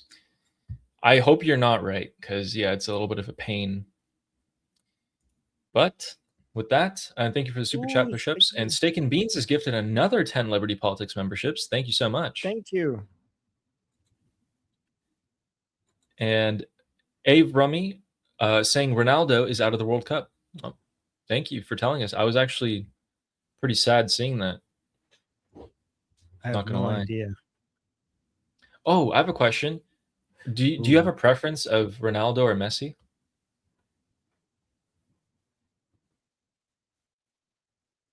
No, is that bad? Okay, hold on. No, it's not. It's like most people, if you ask them, hey, Coca-Cola or Pepsi, will give you an opinion, and most people, very few people will say I don't have an opinion. Wait, what country are each one from? I'll just choose my country. Ronaldo's from Portugal, Messi's from Argentina. I'll go with Portugal. Okay, gotcha. And thanks, Abrami. I was a little bit sad about this, saying that. But Messi's still in it. And push-ups is saying he won't care. He may even remember to say thank you in response to this. Oh yeah. Okay. You're not wrong. He's gonna try to. If you ask him about this, he's probably gonna downplay it. It's not that important. Yeah. Oh well, we can't control what some people in the crowd do. Oh my God! You sound exactly like him. That's exactly. Yeah, that's exactly. I can imagine him say that exactly. Oh man. And then Push-ups also said he's only tough when he talks to Zelensky or Bibi. Yeah, he is way more aggressive towards Netanyahu than he is towards the Islamic Republic. Oh my God. That is such a good call out for. That is so on point. That's a very good way of calling out JD Vance. Good job, push-ups. I'm gonna use that. I'm gonna steal it from. Yeah. Okay, so quick update on that ship. No, that's everything with the ship. Oh wait, I'm gonna change my position. Messi is pro-Israel. That's it. That's all I needed to know. Okay. Okay. My vote is Messi. Messi all the way. Messi all the way. Is Ronaldo pro-Israel? I don't know. But okay. Messi's pro-Israel. Messi. That's great.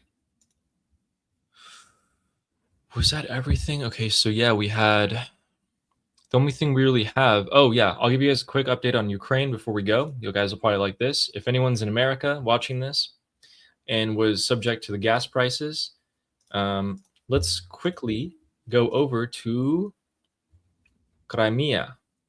In Crimea, which is about to be invaded by the Ukrainians, let's take a look at what the gas prices are, ladies and gentlemen. This man managed to buy, how much is that? I have the American numbers in my head. Oh my god, let me close all these tabs. Holy moly. Okay, can I zoom in? All right, there we go. This guy in Russia bought 11 liters of gas, of gasoline, benzene they call it, just like we do in Iran, for 11,600 rubles. In American terms, in American language, that is 3 gallons of gas for $150. Yeah, you heard that right. And he was able to find gas. So, I mean, great for him. Most people won't find any gas in Crimea. 3 gallons for $150 a gallon. 3 gallons. Oh boy. So, and then in the rest of Russia, gas is roughly $13 a gallon at the moment. So that's how the Russian economy is doing. And Russia yesterday decided that it would go ahead and strike some residential towers in Ukraine. Oh my god. The extent of Residential. casualties is unknown. Yep. Fucking Residential. sorry. They went straight for the civilians, and they've started doing this recently in the past few weeks. The extent of casualties and damage is unknown, but these were filled with people. So the Ukrainian forces are currently trying to get people out of the rubble and trying to see the extent of damages and casualties. Putin's been trying to put some more pressure on the Ukrainian people to lose support of the war, which is a completely idiotic tactic, given that this is a war for survival for the Ukrainian people, and nothing could possibly dissuade them from stopping this war. So it's completely ridiculous. But that's the general state of that. The Ukrainians launched, in response, massive drone strikes. And yeah, so even up to St. Petersburg. You know, Ukraine never does that to residential areas. Ukraine does not do that. Ukraine doesn't hit residential areas in Russia. Yeah. But we also have oil refineries up here in St. Petersburg on fire. So remember, guys, anywhere from St. Petersburg to here to even here has been hit by Ukraine, all the way over here. That's like thousands and thousands of kilometers away from Ukraine. They've managed to hit that deep. And last part of cool little news, if we go down to Mexico, the Quds Force of the Islamic Republic has teamed up with the Mexican cartels to make a unit. Let me get the name of that unit real quick, actually, to assassinate Donald Trump. So, yeah, and this is not just Channel 14 reporting this. Actually, a lot more came out. This was just the earliest one that I found. The IRGC Quds Force has established a unit called Mukhtar. They're working with the Mexican cartels and all the regime, like Iranian regime supporters outside of Iran, to plan assassinations on Donald Trump and other officials. It's just like, oh, we got to do something. You know what I mean? You know, this is a big deal, guys. Don't underestimate this. President Trump almost died because of amateurs trying to kill him. These are serious people with training. This is... Yes. How do you negotiate with this thing? Like this, the IRGC is planning the assassination of President Trump. Like, if anything should stop the negotiations, is this.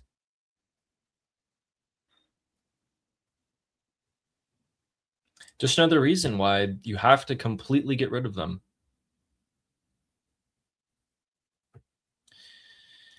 And if we go down into the south of France, near Marseille, we will see that there is a French version of Davos going on. So Crown Prince Recep Pahlavi just came down from the Netherlands, where he spoke at the parliament there yesterday, and he has arrived in France. And he is saying,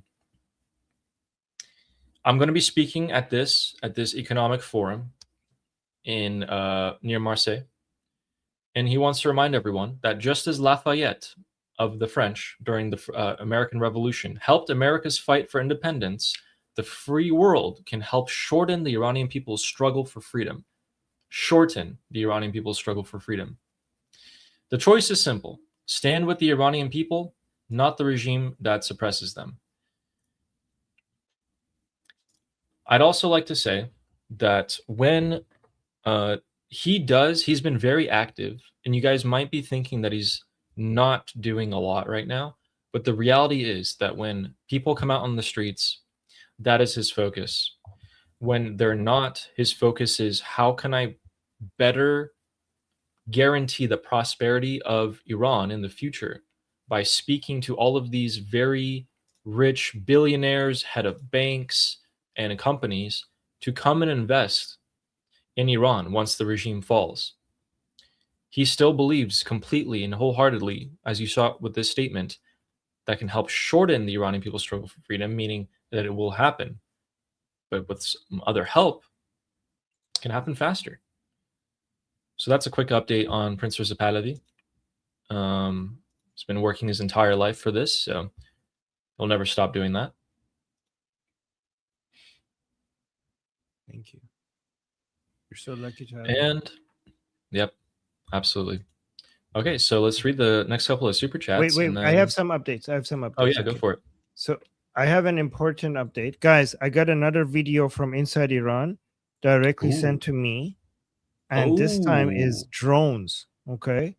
So I will I'll play the video. Guys, the person who made this video sent it to me to show to the world. And they took this team took a huge risk to show this, especially because he showed his phone also to basically demonstrate that this is inside Iran. And his car is also obviously in Iran, the type of car that he has that you see here. But also he showed this. And let me just play it first. It's only 20 seconds. Guys, this is the first demonstration of Iranians inside Iran that they are now planning to arm themselves with drones against the Islamic Republic. This is the first demonstration of that. And it was sent to me to show to you. Okay, so let's play this. Hold on, where's the audio? Oh yeah, there's going to be audio here.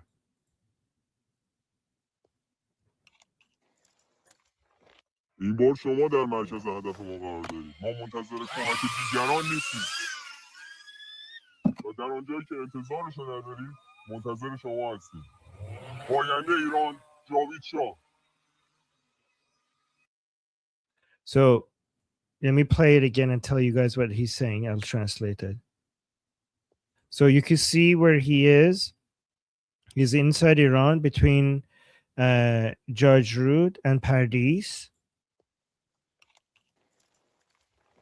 این بار شما در مرکز هدف ما قرار. So like this time you're going to be the center of our target, basically a warning to the regime. ما منتظر کمک دیگران نیستیم. He's saying we will not be waiting for other people's help.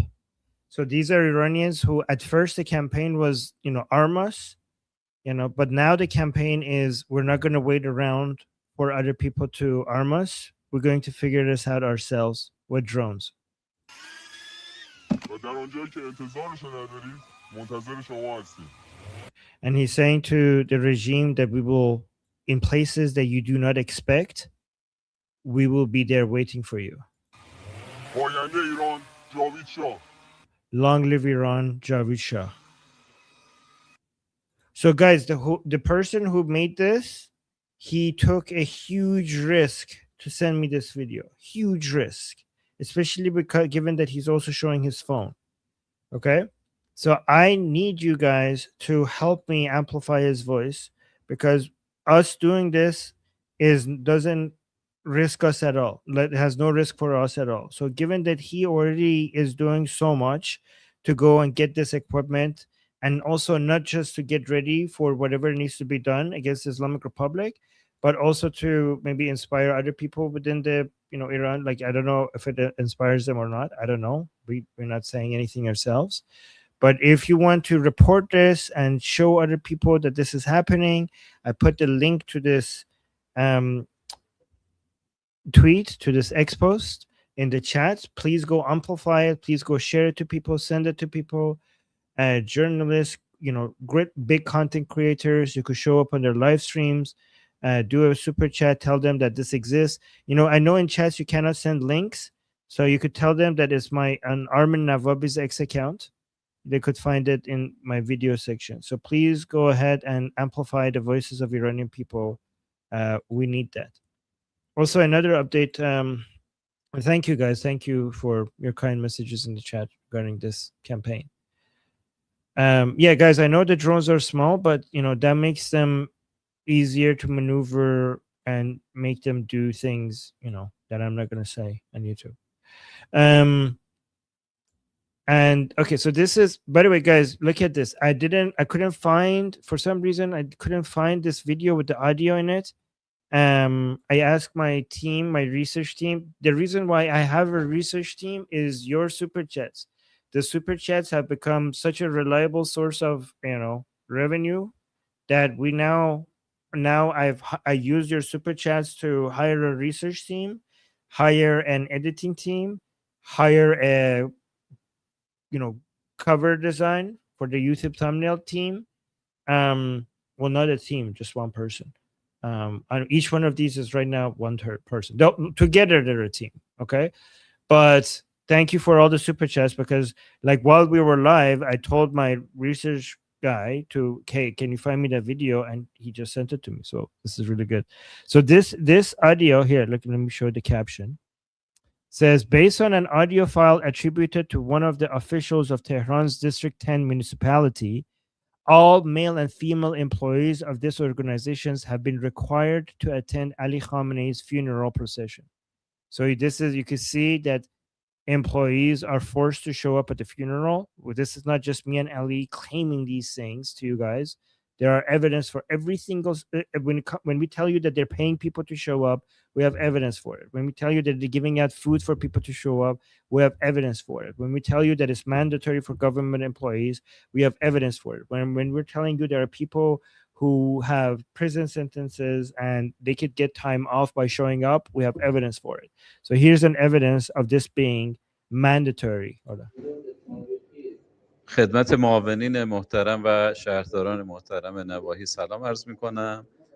برخی از پرسنل مراجعه So he's saying hello to the deputies and the what is it called, mayor, the people who are working in the city hall of this district. می‌کنن که حالا به دلایل اینکه ممکنه بیمار خاص باشه یا فرزند کوچک داره یا So he's saying we're getting reports that some of your employees are saying that they're sick or that they have small children, that they can't attend the funeral because of these reasons.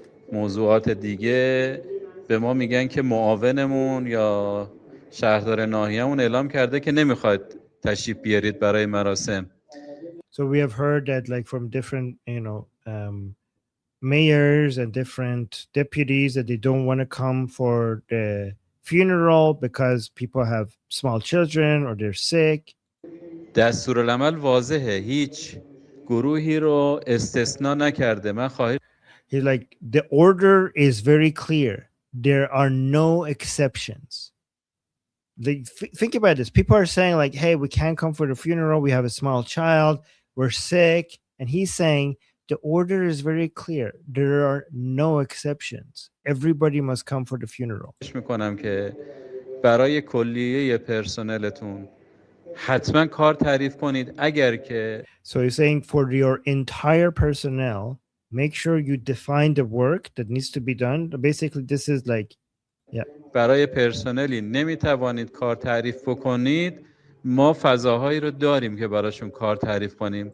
like if you can't, so basically you need to give them jobs or things to do at the funeral. And like if you can't figure out a way to do it, we have the space to do that for them. He's saying they have to come. Everybody has to come. خواهش میکنم که طبق دستورالعمل به هیچ نیروی اعلام نکنید که نیاز نیست بیان، چون بعداً این So he's saying, given the orders, please don't tell anybody in your group that they can basically avoid coming. ها اگه تردد نداشته باشن ممکنه که ما به عنوان غیبت به هر حال رد بکنیم، چون تمام So I say if they do not show up, we're going to mark them as absent. This is a threat. غیبت به هر حال رد بکنیم، چون تمام مرخصی ها و تمام موضوعات دیگه طبق دستورالعمل اداره کل سرمایه انسانی لغو شده و So according to the orders, all of the times off and any other thing has been completely stricken off. Like you can't do that. So you can't even like say, well, this was my time off. You have to come. کلیه همکاران باید حضور داشته باشن، هیچ گروه And all of the employees should show up. هم استثنا And no group of people are going to be considered an exception. نشده از این قضیه. جهت استحضارتون گفتم عرض بکنم، حتما این So I'm just telling you so that you're aware. موضوع مد نظر داشته باشید. So consider this. So this is the threat, basically. All employees should show up. All employees should show up.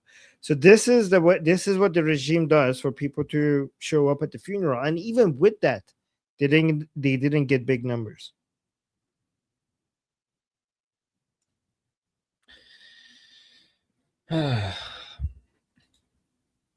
Even the old and the sick. If that doesn't scream desperation. He's like, you have baby at home? Screw your baby. Like, you're threatening people. Yeah. Okay.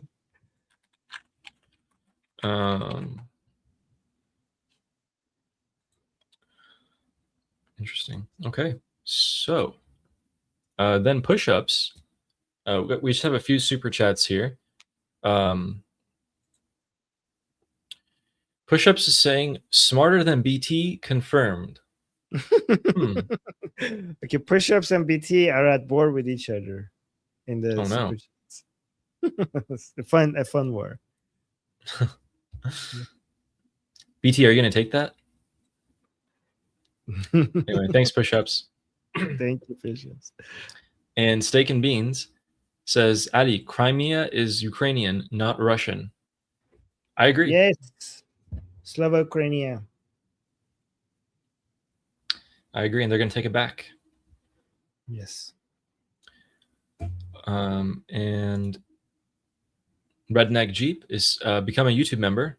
Welcome. Thank you very much. Welcome. As well as Flesh Interloper gifting me 1 membership. Thank you very much as well. Thank you. Thank you. Thank you.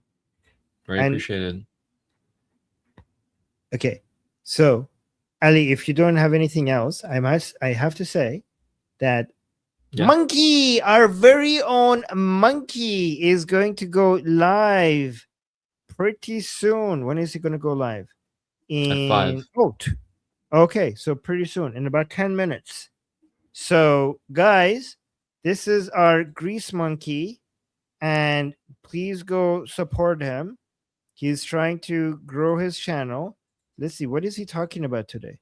Motor pool Monday political preventative maintenance checks. Okay, he needs to work on his titles. I'm going to talk to him about it. But I know he's going to have a fun topic. He told me what it is. But his titles, tell him, go there and tell him he needs to do better titles. I know he's doing something interesting. Okay, he's doing U.S. politics. Okay, but that title sucks. Anyways, here's a link to his live.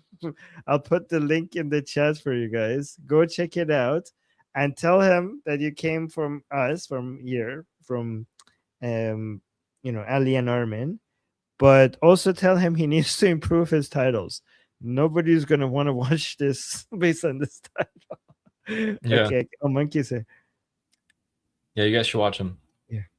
Yes. How many subscribers is he at? You don't put the name of your channel in the title. People could already see that this is Mortal Pool. Grease Monkey. Okay, anyways, I'll talk to him later. But it's okay. He's learning very fast. He has 438. We're trying to get him to 1,000. He's almost halfway there.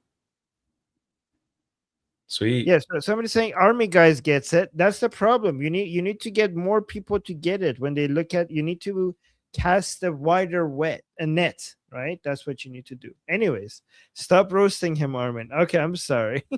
I love him. I'm promoting him. Okay, he does really good content and he has great commentary, and that's why we're promoting him. So go show him some love. Actually, here's a great improvement. He put text on his cover. That's good. But guys, Monkey is going to cover American politics, and he's really good at American politics, right? He's actually very knowledgeable and has a lot of good information, and he's very passionate about his takes, and he's really fun to listen to. Very fun to listen, even when you disagree with him. Even when when he's chimping out, and I'm like, I don't disagree. I don't agree with what he's saying. I still love listening to it because of the dedication and passion he has over his views. It's very just fun to listen to him. Yeah. So go show him some love, support him, subscribe to his channel. Hopefully we could get him to 1,000 soon. Yep. Ali, where are you at your subscribers? Let me check Ali's channel. I am at 2,100. Nice. Okay, guys, Ali's channel. We should get him. We should get Ali to 10,000. 1 million. Yeah, 10,000 is a good start. Let's put him. Put the link to Ali's channel in the chat as well. Yes. Yeah. If you guys could please subscribe to both of our channels, that'd be very appreciated. And we are here every day. Every single day. We're back. We are. So we covered the last 24 hours of the news updates, and tomorrow, so the funeral is going to continue for another 2-3 days, and then the real political war is going to start. Ali has more organic followers in the Islamic Republic. True. None of these guys are bots. Exactly. Very true. Yes, I'm going to say also subscribe to Liberty Politics. Yes, please, guys. We're trying to get to 100K. So please subscribe, hit the bell notification, and recommend Liberty Politics as well. Thank you. Yes. All right. Anything else, Ali, before we go? No, that's it. Remember, a ship got hit tonight. So we're looking at some escalation. So tomorrow we're going to have... Yeah, guys, tomorrow is going to be an interesting day.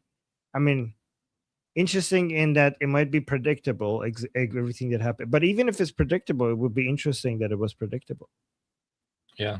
The fact that they just do limited strikes is very encouraging to the Islamic Republic, that if they hit a ship, they'll just lose a radar. Oh.